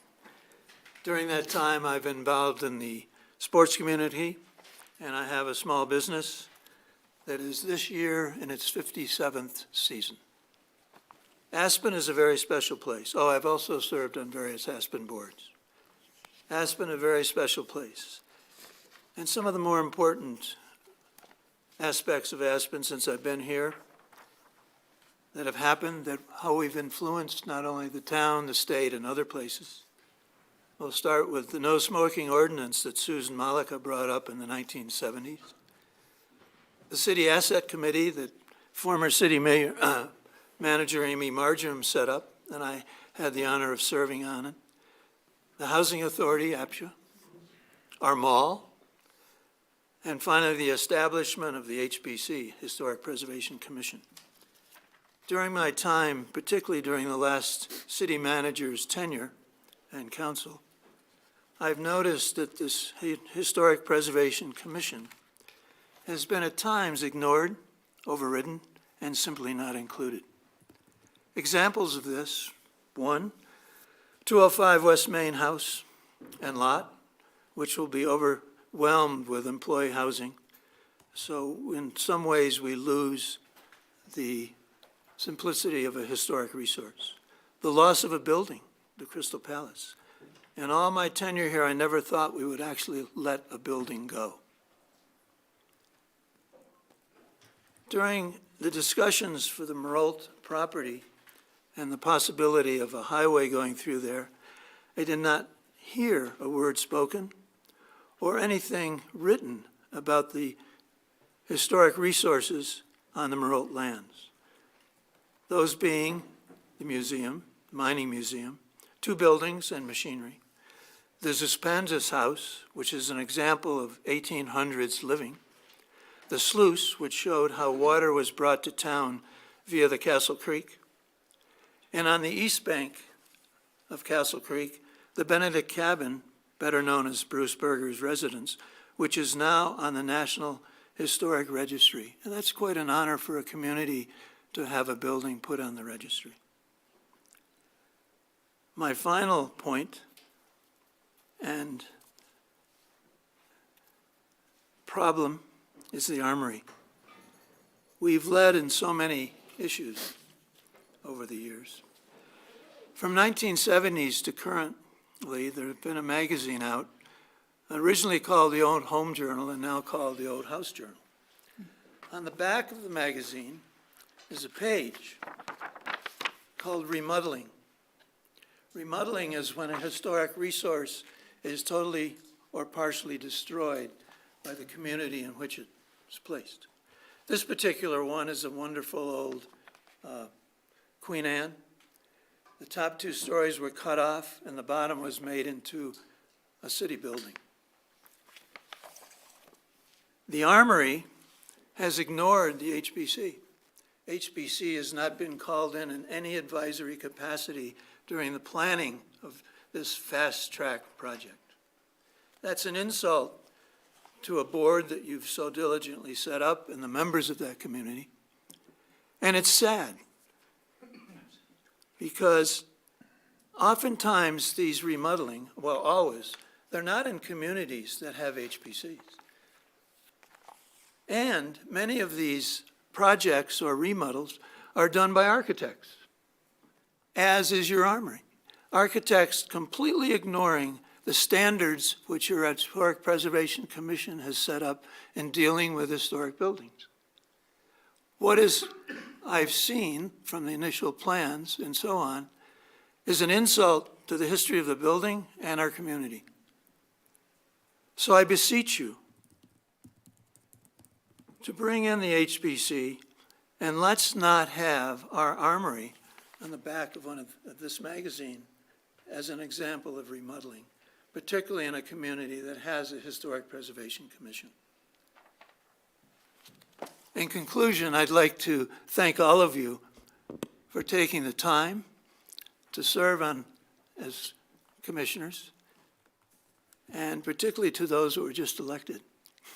It's a big job. I admire you for doing it, and I hope that my words have made some sort of an impact, and that you will utilize a commission which you have that is certainly capable of helping you with decisions concerning a historic building, and that you do not destroy it. Let's not lose another building. Thanks. Thanks, Roger. Thank you, Roger. Roger, if I may, real quick, I just wanted to say, for myself and from the previous council, we have fast-tracked it. We have made a timeline of events, but I've always done it with the mindset that HPC was going to have their say over it, and what you guys say will weigh heavily on me. So we might have put the cart before the horse, and that's probably how it's felt to you. But at least I'm speaking for myself here. When HPC does have its day reviewing the Armory and what has already been done, I want you to know, at least from me, that I plan on taking your words and the HPC's words very seriously towards what will be the final product. Thank you. Yeah. Me too. I think that's it. Well said, Sam. Thank you. Thank you. And that would be, I believe, the intent of our council. I was just going to say, that's always been my intent, to make sure it gets in front of HPC before we vote on it. Thank you. Thank you for taking the time.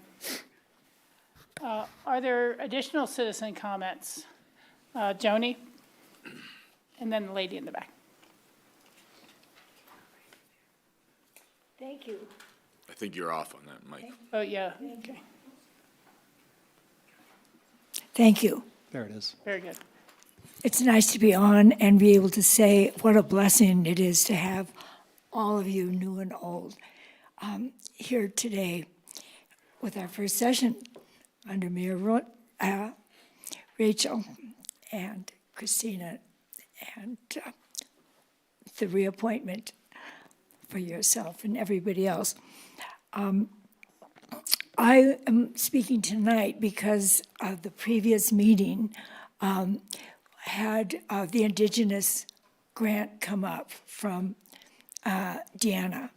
And I had just wanted to support it, and I thought there would be more conversation later on for that, but I had just wanted to give a little more background on that.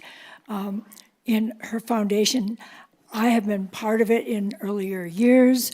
As I mentioned, I came here in 1971, and one of the things that I was able to be part of was when our Olympic skier, Susie Chaffee, was here. We worked on some Olympic programs together to be able to take native skiing into all the ski areas in Colorado. We were also able to do it in Utah. And we started a foundation of the Native Voices Tribal, Recreation and Ski Foundation. And we were able to get free skiing throughout Colorado and Utah for all the Native kids. And we would bring them here to ski, and Shannon would train all of us to ski with the Olympic kids, the little ones, from all the various tribes. And and the elders would come and tell their stories and do their ceremonies with us. So it was a very, very impactful thing. I had Native roots in different parts of tribes of America, so it was just a joy to do this. We were able to do this also when we did the Olympics in Utah, bring those kids, when all the tribes for the first time ever came together and opened our Olympics in that ceremony. And part of what we pioneered here in Aspen created that. So I wanted you to kind of realize that and how important at that time. And then we got all the other tribal communities that we could work with. I'm wearing the tribal hat from the Southern Utes that are, I am part of also, and they do the bear dancing ceremony coming up this spring that you're all invited to. But I just wanted to support what she's asking for, because it started with our Native Voices Foundation and did this, and now it's Indigenous. And it's so vital to our community personally, because these are all Ute tribal lands. So the more we can honor and bring them here, we owe them as much support as possible. So extend that as much, because it's been a blessing. They came when we had no snow and made snow. They've done it all over. So that was one reason we were always happy to be on the mountains. But I just wanted to give you guys a little more background on that and what an important organization that is. And Susie Chaffee and I are still doing some of that, and we'll be back doing more here too eventually, soon. But the more Indigenous support we can give, the better. Thank you, Joni. Thank you. Thank you very much. There is another hand up in the back. Please come forward.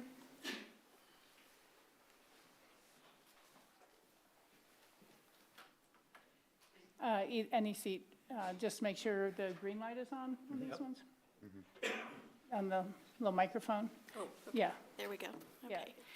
My name is Patricia Buxman. I'm from Glen. Is it on? Is it green? It is green. Okay. Yes, it is. Okay.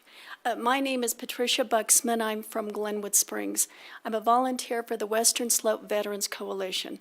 My apologies. I believe we were supposed to be here earlier. I was notified. Here I am. So that being said, I want to thank you for allowing us to present our request for a grant. And the grant is for our Emergency Fund Committee. What we do is we are a resource center. We were established because 2 young men could not adjust when they came back from deployment, and they committed suicide. We opened the Western Slope Veterans Coalition in Glenwood Springs because of that.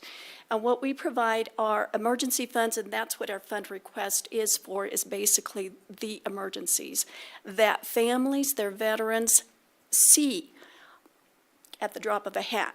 We've been able to fund, most recently, last year, we were able to fund the down payments for a family of 9 at the Battlement Mesa, their very first home. We fund emergencies for past due mortgages, past due rent, hotel expenses, transportation, cars that break down, food, clothing, everything. Last year we had our very first we had 2 stand-down days last year. One in Rifle, one in Glenwood Springs. They were hugely successful. We were able to bring in veterans from Pitkin County, from Eagle County, from Garfield County. We were able to clothe them. The VA is one of our referral partners. They bring in everything from counselors for mental health, for VA counselors for medical. We have veteran service officers in all 3 counties. We do so much, and I'm trying to just consolidate this into the very few minutes that I have here. But I just want to let you know we thank you very much for reviewing our request, and I believe that we have a request right now that you're looking at for $5,000, and every single penny counts for us. We have one major fundraiser this year. It will be the golf tournament at Lakota, and we are looking forward to raising the majority of the funds that supports this emergency fund. So I'm open to questions. Well, let me just say, it actually was the last council that passed the packet. But so I don't know what you received or you did not receive as an organization. But I would take to heart the comments that Sam and Bill made that we should take a deeper look into our grants program. I heard the public comments from the other individuals who were concerned about how the money was split up or not allocated to certain groups.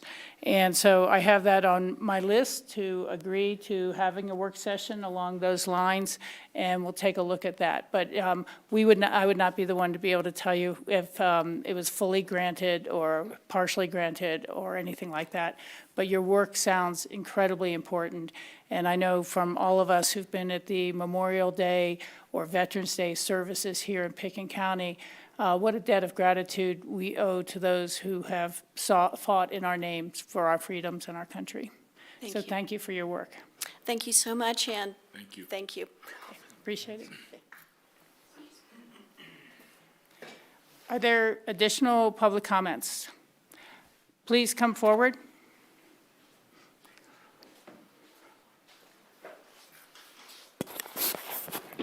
Hi again. I'm Sehari Simmons, living in the Valley. And I just wanted to bring a point to something that a few years ago, oh man, time's flying by, maybe it's been 4 or 5 years, I was following up with the community about the memorial outside of these very courthouses of Robert E. Lee. And I'd like more information on why it's been so difficult to get the removal of a memorial that directly represents someone who has a great history of enslaving Black Americans as well as slaughtering those who were. You know, I actually can respond to that, and I'd looked great. into it in the past. It's believed that that is an anonymous soldier, that the uniform is neither Confederate or the Union, and it's just recognizing the war itself and the loss of residents and community at that time. But it's my understanding it is not a Robert E. Lee statue. Yeah, it's quoting him with his name, so that is recognizing him. That's as statuesque as it gets when we have our when his name is directly on that plaque.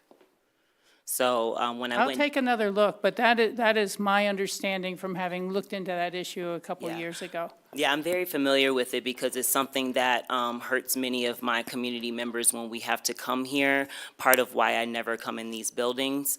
But what I'm saying is that as a homeschool mom, when I take a point to go around to all of the museum and learning moments and having to take a moment to explain why the city of Aspen so proudly shows a quote of Robert E. Lee when she knows the history of Robert E. Lee for our community members, I think it does a disservice. And from what I have been told is that it is the veterans' decision and they control if it comes down or not, and they believe it is great representation of their veteran history. And I come from a veteran father, and the father of my child was a veteran, so I'm very tied, and I have great respect for those who have served our country.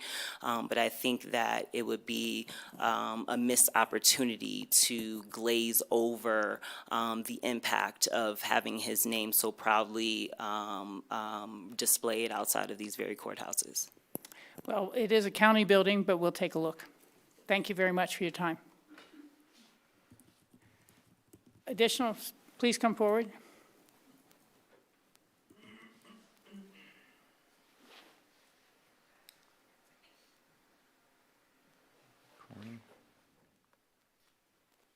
At the corner, I guess. Never noticed it. Hi, everybody.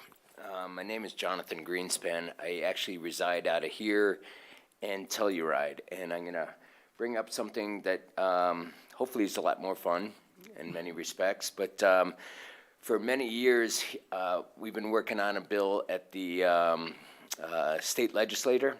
And I can proudly say that it was passed in 2021, House Bill 1129, and that is the repeal of the inability to not recycle, or vote on not recycling particular plastics. That was repealed. Now municipalities can recycle these plastics. Specifically, what we're targeting is the single-use plastics and the no-use plastics, the stuff that never gets used at all. And one of the things that we're talked about for the longest time is getting all the mountain towns together and having that proceed as an ordinance through the community. So Mayor Tory has worked really hard on this bill. He was one of the people that testified on it. I was one of the people that were carrying it through for many years. And we finally, after COVID, it stalled a little bit, and then it came back, and it did pass. So I'm going to encourage you that since Aspen was one of the leaders on this bill, that we would like to get you guys on board and start putting this into place. Now, one of the things that I read recently, and maybe you can correct me on this if I'm incorrect, is the fact that I read in the paper, I think recently, that there's talk about the landfill being extended up to another 70 years. What happens when you have a landfill, which I am very much against landfills, is complacency. It won't be this current administration or the next couple of generations. It'll be the second, third, or even fourth generation that'll have to deal with it. So the more you can actually get to zero waste in the communities, the longer these landfills can stay open. And for that matter, the easier it is to shift from a disposable society to a reuse, repurpose, which a lot of it is happening already, but we can still do a lot more. I mean, how many times have you guys been to a restaurant? You got to think about the logic behind a lot of this stuff. When you go pick up your to-go order, you're not supposed to, but it does happen. You're driving along and you take a bite out of it, but you typically bring it home or back to your office. And then that's where you consume it. But a lot of times the restaurants will throw in a handful of stuff you don't want. And most of the time when you're back home or you're back in your office or whatever, then you will have you probably have your own cutlery there. You probably have your own spices, your own condiments, whatever you would like to use, whatever that order might be. So moving forward, we got Breckenridge, we got Telluride, we got Crested Butte is moving on it, we got Avon, Vail has done something. And the city of Denver has actually jumped on board. I think Carbondale is talking about it right now.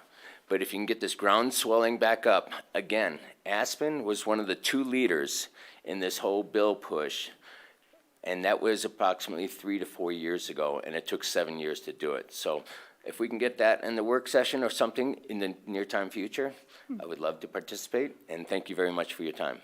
Thank you for bringing that to our attention, Jonathan. I think it's absolutely appropriate, and both Mr. Doyle and myself have been in the past on the Colorado Municipal League Legislative Policy Committee, and we'll take a look at that again and see where that bill is at and how we could implement it here.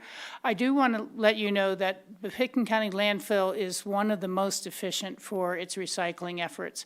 They recycle textiles, they recycle books, they recycle mattresses so that we're not filling the landfill with those sort of things. But without the expansion, I think they have less than 7 years. And the city has a very vigorous composting program as well to be able to keep food scraps out of the landfill and to reduce that load. So we are in partnership with Pitkin County and the landfill, and we will continue to be so and certainly be taking a good look at this.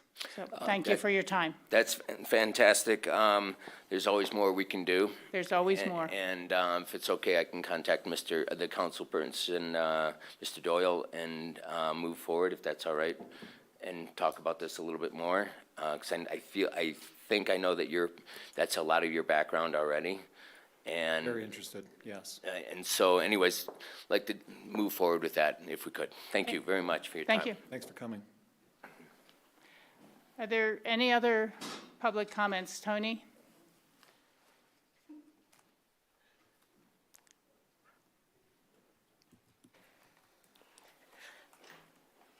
Hi, for the record, my name is Tony Kronberg. And Rachel, it's good to see you back. It's kind of like deja vu. I think the last time I spoke to you at a city council meeting was about the Aspen Recreation Center. And one of the asks that I'm going to have with the community this year is that we can actually get our outside swimming pools. It's been over 25 years. We were supposed to get them built the next year, but here it is 25 years later. So that's the first ask. Then the second thing, I'm really proud. It's really great to see all the positive faces, and it's a lot different seeing 2 female faces up on the board as opposed to 5 male faces. It's definitely has a different look, kind of like how Snowmass Town Council is. It's a different feel to it. Then one topic that's dear to my heart and that all of you talked about during your campaigns, and I know that Bill and Sam has, that it's the entrance to Aspen. And we all know that, I think we all like to have 2 bridges, and we need 2 bridges to the roundabout. Right now, the preferred alternative is only 1 bridge to the roundabout, and the second bridge is a dead end going to the roundabout. As Rachel, you brought up at some of the meetings, that right-hand turn, Cemetery Lane is going to be going away. The preferred alternative is very dangerous, and the reason why there's a tunnel. And tunnel, just what happened with the Wyoming tunnel fire, when there's a wildfire, tunnels get filled with smoke, and if there's an accident in the tunnel, there's nowhere to go except to the bridge that goes to Cemetery Lane. So it's my understanding that all of you want to see the best solution for the entrance to Aspen, and that you've all indicated your environmental concerns, and that you would be willing to take a look at a new environmental impact study so we can come up with the best solution. The beauty of referendum 2 is that while it approved portions of the Merle's open space to CDOT, is that it was also included the brilliance of a new environmental impact study. So that if a new environmental impact study basically goes through the same route, that CDOT already has the land. So what I'm hoping, this is my second ask. The first one is the outside swimming pools. And the second ask is that we do an environmental impact study. We take a look at all the alternatives. We take a look and we work with Pickens County with the airport. Right now, their funding has been stopped because of the Trump administration. The lumberyard housing project is moving far faster than the airport. We need to connect those 2 areas together. You have your elected officials transportation committee coming up on May 15th, and hopefully that will bring all of the stakeholders together to come up with a solution. And then, actually, I have a third ask. It's very quickly. Really quick. If people could go to the aspencommunityvoice.com, and there's a survey that the city of Aspen is putting out.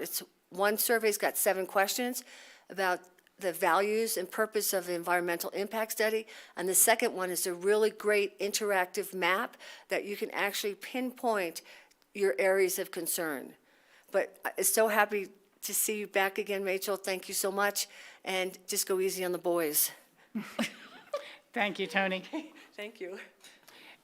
You know, just because I do have legacy history, there was money for an outdoor pool that came through a debrucing of a property tax measure many years ago, but a future council was in charge of deciding the pool, and instead of a simple outdoor pool, small, and the arc is already actually piped for that to be able to connect with it, they kept elaborating, should it have a wave pool, and should it become this, and should it become this? And it rapidly became too expensive, and the money was returned to the taxpayers, and they chose not to move forward with an outdoor pool. So I'm not sure there's funds available for something like that now, Tony. We have a lot of demand, and quite frankly, watching the national environment, we have to be concerned if there's going to be a recession coming at us or alienation of some of our visitors who come here to ski from foreign countries. I'm totally in agreement. Thank you. With that. Thank you so much. Thank you. All right. Is there anyone else who had a comment? I have to apologize, I'm not set up to look for online. Is anybody else? Oh, okay. Yeah, I haven't had that training yet, so, okay. So we're going to close the public comments, citizen comment, and go to special orders of the day. There being none today. Is that correct on my agenda? There's no notice of call-up for today. We have no first reading of ordinances, but we do have a public hearing. This agenda doesn't set us up for council member comments. Action item. So, Oh, okay. sorry, not public hearing action items. No, no, there is no council member comments for this half, at least on the agenda I have in front of me. The council comments should be under special orders of the day. Oh, okay, so that's what special orders was. Okay. Got to be a little explicit on your first day here. Do any council members have council member comments? Mr. Guth. Thank you. Just want to congratulate you, Christine, and John. Looking forward to working with you over the next couple of years, getting some good things done for the community, and I'm excited for the future. Very nice. Congrats. Same. Want to wish congratulations to Rachel, John, Christine. I'm looking for less drama and more productivity these next 2 years, and I know we can accomplish it. So very excited for the future. Thank you. I share those sentiments. Christine? Thank you to Tori and Ward, who are no longer in attendance, but appreciative of their service. They're both friends and colleagues, and Aspen community is better because of them. And thank you to everyone who showed up and voted and participated in democracy. You'll hear more from me over the next 4 years, but I am thrilled to be here and looking forward to working hard. I just want to say thank you to the voters of Aspen for believing in me enough to vote me back for another 4 years. Really looking forward to working with Christine and Rachel. We've worked together before, and I know we'll work together well. Hoping we can all work together cohesively for the betterment of our community. And I, too, would like to extend my best wishes to Tori and Ward for their exemplary service over the last 8 years and 6 years, respectively. Very good. I can only ditto both of your comments. This is really an exciting opportunity for me, a little intimidating because there is so much on our plate, and we are in a time of changing circumstances in terms of the federal support for whether it's our community's seniors or whether it's the environment or it's our Forest Service and public lands officials. So we are all going to have to keep our ears to the ground and see what's coming down the pike and be able to speak supportively about the needs of the community and the protection for the community. I have a lot of coming up to speed. I'm going to be in the office moving in tomorrow and starting to read past reports and the work that you guys have done. I know it's not easy, and I know there's been a lot of challenging issues, and there always are, but I think we can really come together as a good team to do that. I, too, would like to thank the voters for showing up and all my friends and supporters for giving me this opportunity. I think it's really important. And as much as anything, I really want to thank the city staff who have done a tremendous job of instilling the values that they work by within the community, that they carry so many projects forward in a really professional and heartfelt way. And it is an honor to join the city of Aspen and work with the staff that we have. So thank you all for being here and for all that you have to put up with us. Thank you. Now we can move on to the action items. And who is going to be presenting for us? Rachel, while they're getting set up, I just want to make a disclosure that the applicant is a friend of mine. I don't think it'll affect my decision-making at all, but I wanted to make that disclosure. Okay, thank you for that. And I'm glad you brought that because I wanted to thank you for the flowers. I thought that was really thoughtful. to bring those to us in, as we come into the table. Pleasure, congratulations. Oh, the flowers are for you, Bill? Wow. No, just Christine and I. Oh, okay. Don't steal our flowers, John. Those are from staff. Okay. Those are from the city itself. All right. We got double flowers, but thank you again. I was going to say, wow. Yeah.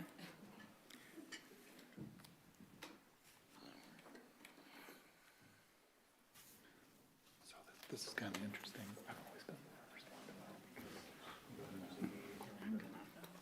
You're the first one. Kind of sucks sometimes, too. Exactly.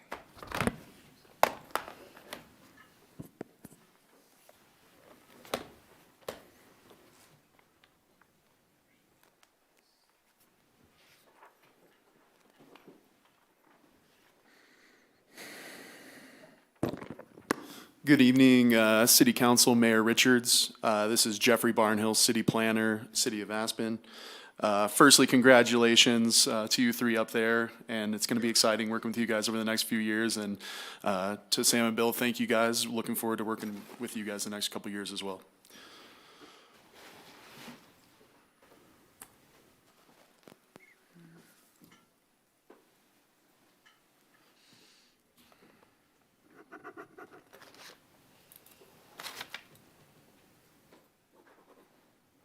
All right, so today we are here for 506 West Hallam. This was a condition put in a subdivision exemption signed by City Council back in 1977 about a blue spruce tree. Here's the location of the parcel in town. This is an unusual situation, as noticed in the memo.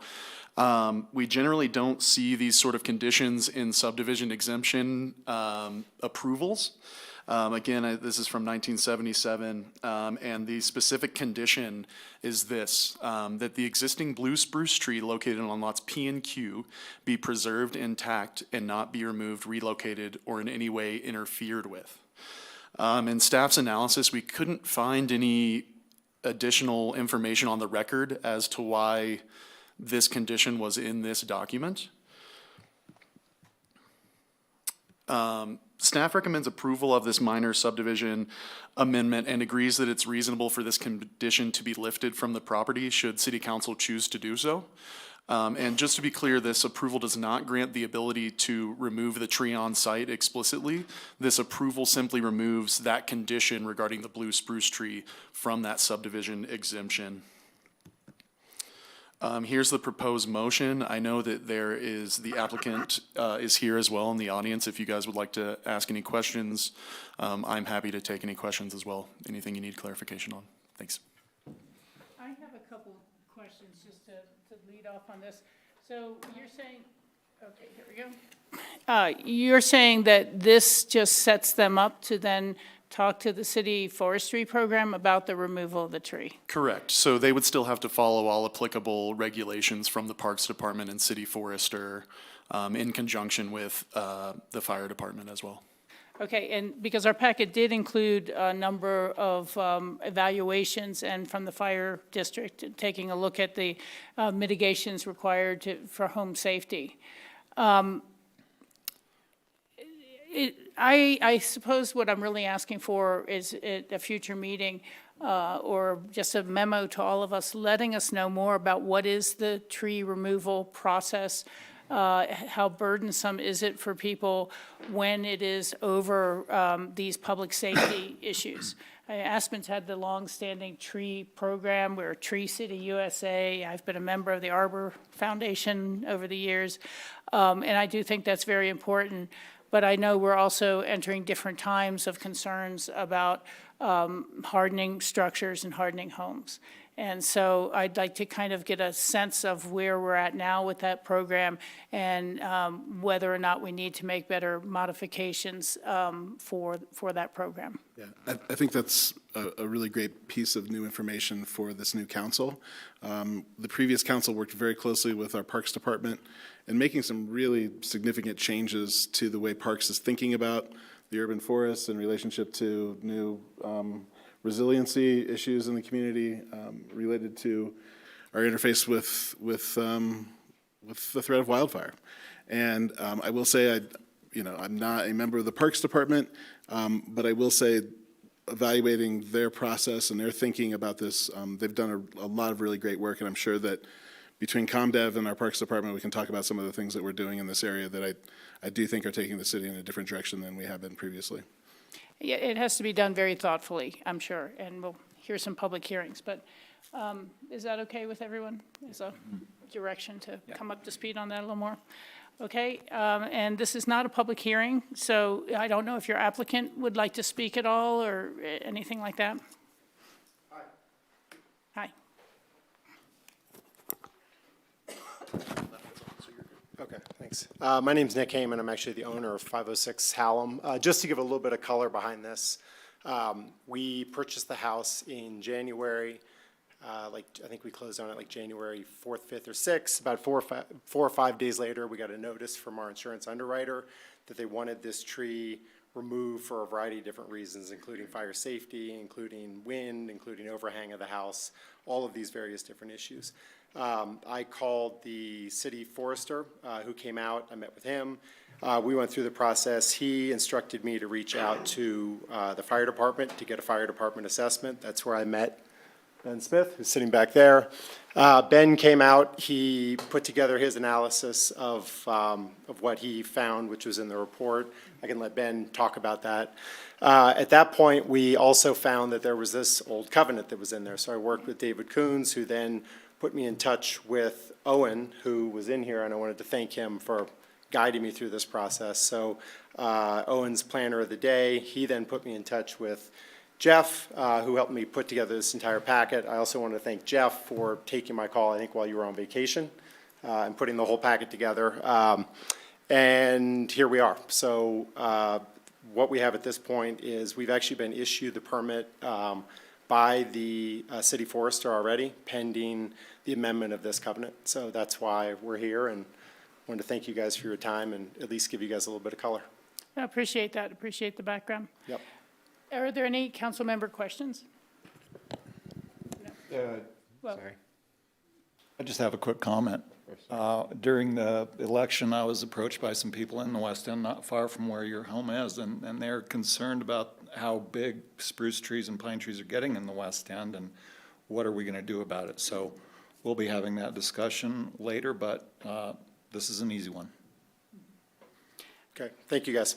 Yeah, and my comment was pretty similar as far as just like, I am concerned about finding the balance between the hardening of homes, insurance, and not cutting down our urban forests to a detriment. Yeah. And I just wanted to express that value as we go through this and not setting dangerous precedent and really doing what we need, no more, and maybe even planting new trees to make up for what we're losing.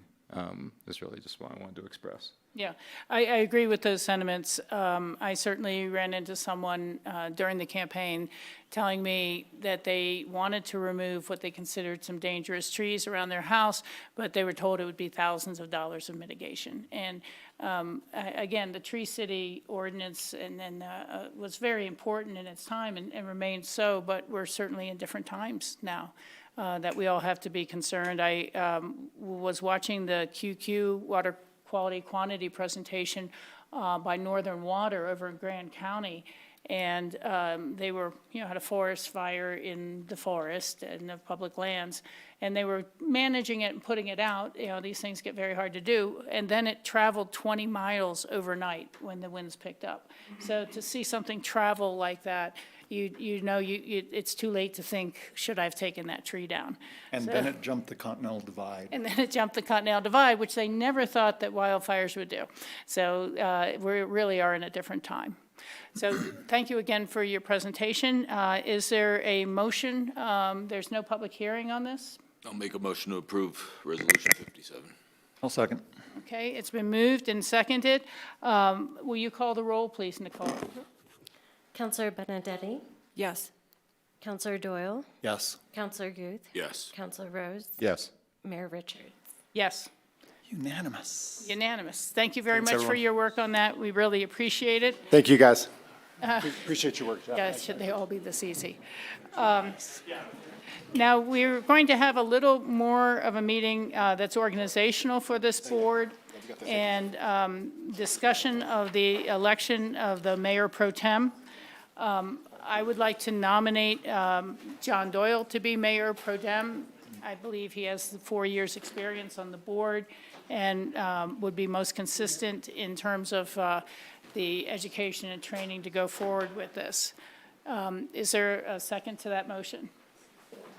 I'll second that. Thank you. And we can have discussion as we go through if we'd like, or if that's suitable for everyone on board. We could just have that vote. But we are required by the charter to have a mayor pro tem as soon as the council is seated. So will you call the roll, please, Nicole? Counselor Benedetti? Yes. Counselor Doyle? Yes. Counselor Guth? Yes. Counselor Rose? Yes. Mayor Richards? Yes. Thank you. Thank Thank you. you for that, taking on that work there, John. The other is, I think the packet included the different boards that we all know about and have been working on over the years. And if we're far enough along, we could go ahead and make at least some of those appointments this evening. Particularly, there is a RAFTA board meeting this Thursday. I've spoken to Sam about that, and he said he appreciates that I would like to be the full-time RAFTA board member as a transportation, and that it really is a board that you should be able to show up in person and meet your colleagues who are driving from all the way over in Eagle County to be there, or carpooling, however they get there. And those are pretty consistent. John has expressed an interest in being on that board as the alternate. It is a daytime meeting. It starts, I think, at 8 o'clock in the morning till about noon, 12:30, once a month. And so I would like, with council's concurrence, to have a motion along those lines. And then the other seats that particularly Doyle is already on our APSHA board, and so that can just continue. Christine has expressed an interest in going forward with the APSHA board alternate role. And I think that that would work really well, being that APSHA is going to be going through a lot of changes over these coming years. We're really finally seeing the county have its own funding source for APSHA, and it's been my experience that APSHA as an agency is always, and it's my experience, I'm not saying it's gospel, been underfunded because the county's share of the APSHA office would come from their general fund, and the city's share would always come from the sales tax or the rent. And so we deliberately kept this office funded very low, so it wasn't competing with sheriff deputies' salaries or the county clerk's office or things like that. And I think that, I'd love to talk further about the ideas you expressed during the meeting today, Bill, earlier. People know that through the campaign, I called for us having somewhat of a housing summit, if we can get that sort of participation with the county, Snowmass Village, nonprofit partners, private sector partners, and start really seeing if we can all move in the same direction. So it's not always one-offs or here or there, and what sort of synergy we can get to really address that problem.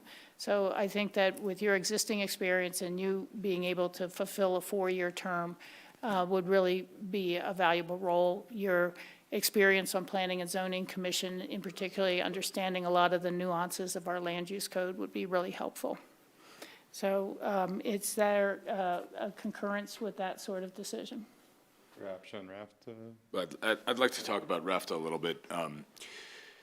I'd actually like to serve on that board for a couple of reasons. One, since my campaign, I've repeatedly insisted that we work on moving to a fare free model for all trips that originate in or terminate in Aspen, and that's something that I'd really like to accomplish for Aspen and for our valley in general. I think it would help tremendously in terms of traffic. I think it would express respect for the people that commute into our community to work.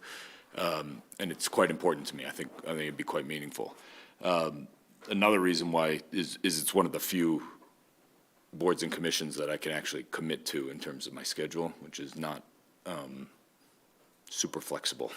I have a lot going on in life, and between business and this and my family life, additional evening meetings, which many of these boards and commissions are, just does not work for me, unfortunately. So I'd like to throw my hat in the ring for that one, and I do think that I could be effective and would really like to try to advance that goal of mine. Yeah. You know, frankly, Bill, I would not be able to support that position for you. And I will say off the cuff, I would be interested in trying to advance a fare free type of program. When we passed the original half penny with Picken County and Snowmass Village, we're now at a point where 81% of that is going to subsidize fares and operations.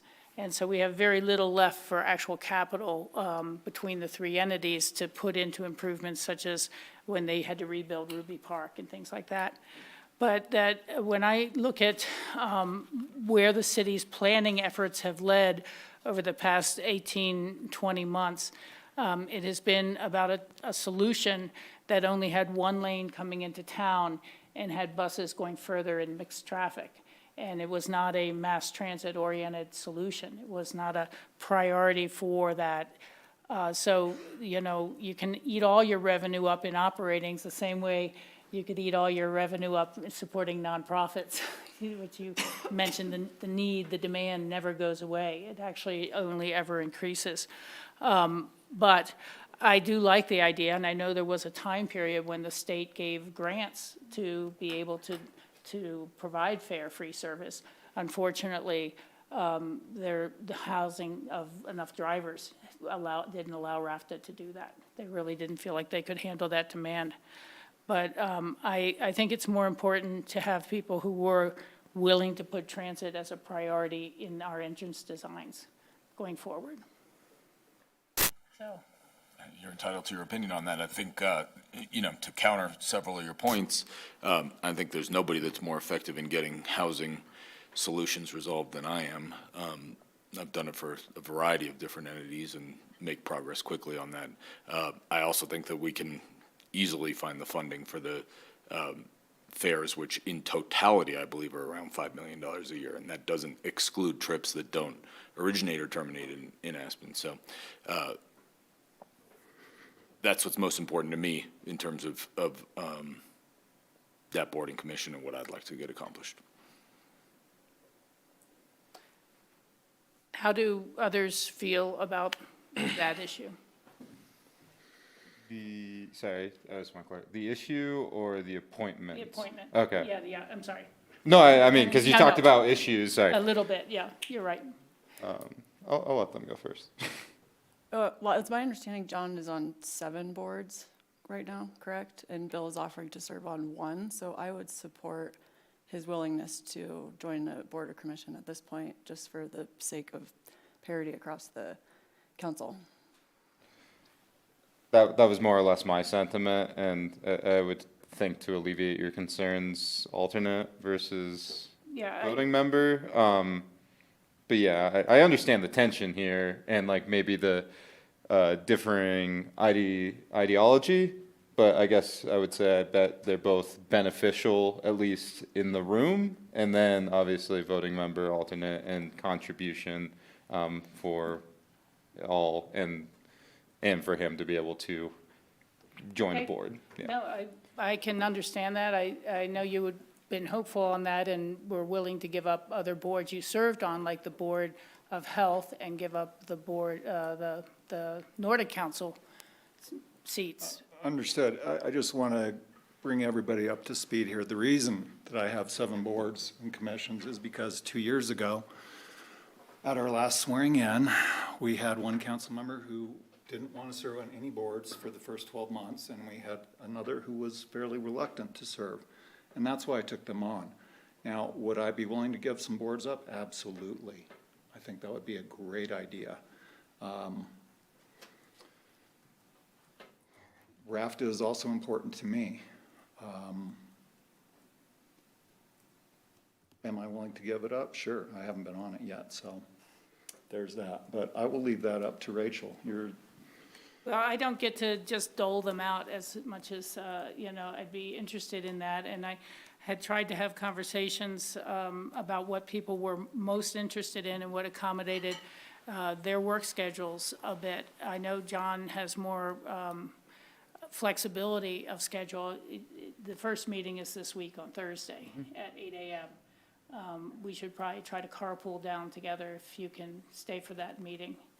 And if that ends up being suitable, but I'd like to really see John there. I know he's had the environmental ethic, and this is a big climate change issue to me going forward. Others have said environmental spending doesn't matter so much. We can take a vote on that if we'd like and see where the support lies. Can we, sorry, I was gonna ask if maybe we can table it for a sec, go through the rest of them, see if there's any others, see where we're at, see if there's any other controversy, understand that there's some difference on RAFTA, and maybe the rest will get sorted out and we can come back to this. Just a suggestion. Yeah. No, it's just, this is always the fun part. Yeah. My last comment would be I'd much prefer to be the voting member than an alternate. Well, I think RAFTA has traditionally been the mayor of Aspen, similar to the Chamber of Commerce. So I would anticipate being the voting member on that bill. I really ran on transportation, and I think the community understands my desire to improve transportation and control congestion and work on issues such as how we go forward on the entrance. I respect that, but if I'm going to serve on something, I'd like to be able to have a voice and be effective, so that's my preference. Well, I will tell you as the alternate, like, obviously being a voting member is being a voting member, and I felt that way. I will say your expression of ideas will go a long way, because even as one vote, you do need to convince others regardless. So I just want to tell you, I think you would be effective as the alternate, but obviously that takes convincing of yourself to believe that and others to get the things you want done. Thanks for that insight. No, I mean, alternates fully participate in conversations about any issue on any board that they're the alternate on. I'm the alternate on APSHA, and I freely talk about anything that's being discussed. I just don't get to vote. Yeah. Thanks for sharing. Okay, so the other traditional roles are the Colorado Association of Ski Towns, and I believe it's been Tori and you, John, and I would like to continue with that role as the mayor and with you serving. They're very connected to the Colorado Municipal League policy committees because you're working on state legislation and trying to get things through that sort of policy. I do believe people know my proficiency and background in working on state legislation, both through the county and Club 20, and having formed a second county lobbying organization known as CCAT. So I do have a lot of contacts there, and I was anticipating that Don and I would continue to serve on the Municipal Policy Board.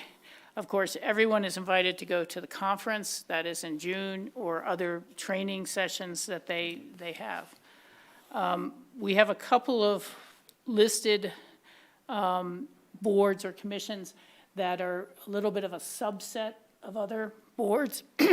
The Denver Rio Grande Railroad Covenant Enforcement Right-of-Way Committee, pardon me, only meets a couple times a year, and they are a subset of the RAFTA board. So it's owned by RAFTA, and that's one of the two RAFTA reps should be on that. The other kind of minor board is the Burlingame Seasonal Housing. It's not listed here right now. It was on the larger list, and that is usually a subset of one of the housing board members. And they work with staff on the annual budget and approving the annual budget of the seasonal partnership with the MAA and the Burlingame Seasonal Housing. The Chamber Resort Association is traditionally the mayor's seat, And I have had Debbie Braun and Donnie Lee reach out to me to try to set up a lunch to go over what the roles would be for me in that role. Sister cities, I think, could be up for discussion. John has exchanged students participating, and your daughter is over in France at this point. She got back. She got back, but you hosted a student from France. Rudai Water and Power Authority is a very, very important issue. And that, in some way, goes along with Northwest Council of Governments, which has a QQ, Water Quality and Quantity Commission underneath as a subcommittee. I would plan on participating in the Water QQ Committee, but not necessarily take the Northwest Council of Government Board. But we do have 30% conditional water rights to be taken out of our watershed still and go eastward. So I think being able to be on top of those issues is really important for whoever wants to serve there. Christine, I think you had mentioned an interest in being on the Board of Health and taking that from John's prior responsibilities. I think Sam. Oh, no, it's Sam. Yeah, You're sorry. Oh, sorry, I keep getting confused by that one for some reason. Yeah, I would like that one. And so, I'll let them know. you'll be okay with that? Okay. Yep. Great people. And then the Nordic Council, Sam, Yes. you wanted to be on the Nordic Council, so that is another one that John is leaving. And the Board of Health. So, and Christine, you were going to help team tag on the Northwest Council of Governments? Yes.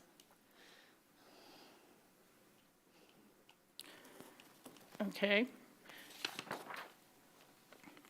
I think that brings us right back to the RAFTA board. If it's Pete?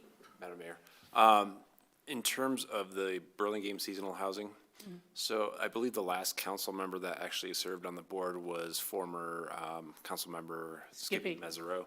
So since that time, we've had 3 staff members on that board. Oh, okay. So if the council wishes, you can certainly move to a council member as one of those board individuals and appointments. Otherwise, if you'd like staff to continue, we can also do that. That's why it was left off the resolution at this time. Thank you for that clarification. I think it'd be important for the board to be briefed on how the budget is going for that and how it is working out. I don't know that we have to have someone go to that from APCHA, but that was just the connection I'd always had in the past. It was the housing route. Okay. Well, I think that maybe it's coming down to a vote of the board to see whether it would be Bill as an alternate on RAFTA or John Doyle, who's expressed interest in that. May I make a motion? You may. Thank you. I'll make a motion just for the RAFTA board to resolve that one first, and then we can do the remainder, but I'll make a motion to appoint myself as the voting member of the RAFTA board and Rachel as the alternate member of the RAFTA board. Is there a second to that motion? There is no second, so the second has died. The motion has died. I would make a motion to appoint myself as the voting member of the RAFTA board, and knowing you do not want to be an alternate, I would move that John Doyle be the alternate to the RAFTA board. Would you be an alternate? I would be an alternate. Okay. That was my question. Would you consider being an alternate? I would. Okay. I will wait for that one, because I think that's the one. I will withdraw my motion. I was under the impression you said you did not want to be an I alternate. said I prefer to be the vote. Okay. I'll make a motion to nominate Rachel to be the voting member for the RAFTA board and Bill to be the alternate. I will second.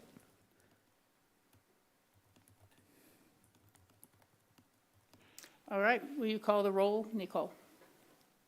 Counselor Benedetti? Yes. Counselor Doyle? Yes. Counselor Guth? Yes. Counselor Rose? Yes. Mayor Richards. Yes. I was going to say, very happy with the other boards. I just wanted to say, I guess to John, I'd be more than happy to take Sister Cities, but only if you wanted to give something up. Otherwise, I am satisfied with how things have played out. Clarification, Christine would be the voting member for Northwest Cog. I'll be the alternate. That's totally fine. And yeah, I'll take Board of Health and Nordic Council. So I just wanted to say my piece for everything. And if anyone else had other things they wanted to give up, I'd be interested. But Sister Cities was the only one that really piques my eye. But once again, happy with how things have played out. So. Okay, well, let me see if I could make a motion that gets seconded and we can move all of these forward. Okay. Mayor, if I may, I do have a proposed resolution that lists all these appointments, and we've made changes as you've discussed. Would you like to see the proposed resolution so that it's If you, memorialized? yes, if you have a chance to clean that up while we were talking about it, that's incredible. I think I can do this, maybe. Okay. Or I can read them off if you, that I've been taking notes if you need it.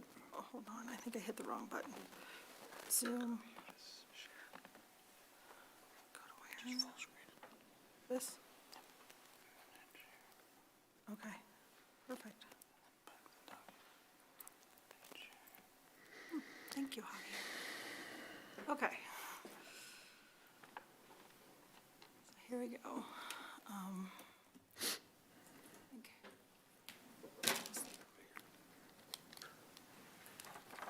Yeah, see, this is not accurate. That's why I thought I could just read them off as a motion.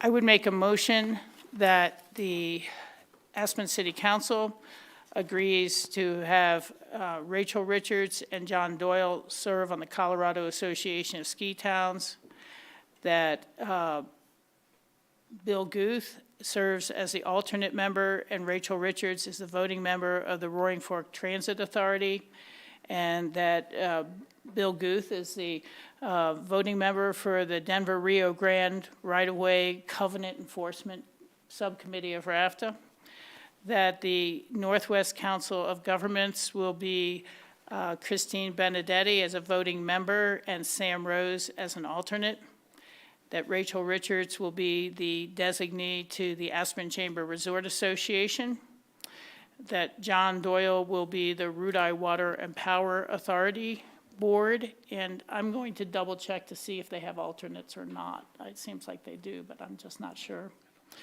And if so, I'd want to take that up as water, but that would be separate from this motion. That Sister Cities will be John Doyle, that the Colorado Municipal League Policy Advisory Board will be John Doyle and Rachel Richards, that the Nordic Council will be Sam Rose, that the Board of Health will be Sam Rose. Is that what everyone seems to recall? Are you okay with keeping staff as Burlingame Housing Board of Directors? I am. I think so. Yeah, as far as I know, it sounds like they could report back if there's something we Yeah, need, but. They should. Okay. I'll second your motion. Okay. All right, everyone. Nicole, will you call the roll, please? Counselor Benedetti? Yes. Counselor Doyle? Yes. Counselor Guth? Yes. Counselor Rose? Yes. Mayor Richards? Yes. And I believe that brings us to the end of our meeting. I'll make a motion to adjourn. Second. All right. Will you call the roll on that motion? Oh, wait, Pete, have something else? We had a separate resolution if the council was interested in doing a formal appointment for the APSHA board. It does need to go through a Oh, separate okay. resolution. You're absolutely right, and I apologize for that. I didn't read that one through, so that's why I it wasn't on the list. rescind my motion. I concur. Okay. Okay. Resolution number 059, series of 2025, is a copy of a resolution Pete popped out that appoints John Doyle to the APSHA board as the voting member and Christine Benedetti as the alternate to the RAFTA board, housing board, the APSHA board. They almost rhyme. Is there a second? Second. Okay, thank you. Thank you for that, Pete. Will you call the roll on that, Nicole? Counselor Benedetti? Yes. Counselor Doyle? Yes. Counselor Guth? Yes. Counselor Rose? Yes. Mayor Richards? Yes. And now. I'll is make there- a motion to adjourn. I'll second. Roll call? Counselor Benedetti? Yes. Counselor Doyle? Yes. Counselor Guth? Yes. Counselor Rose? Yes. Mayor Richards? Yes.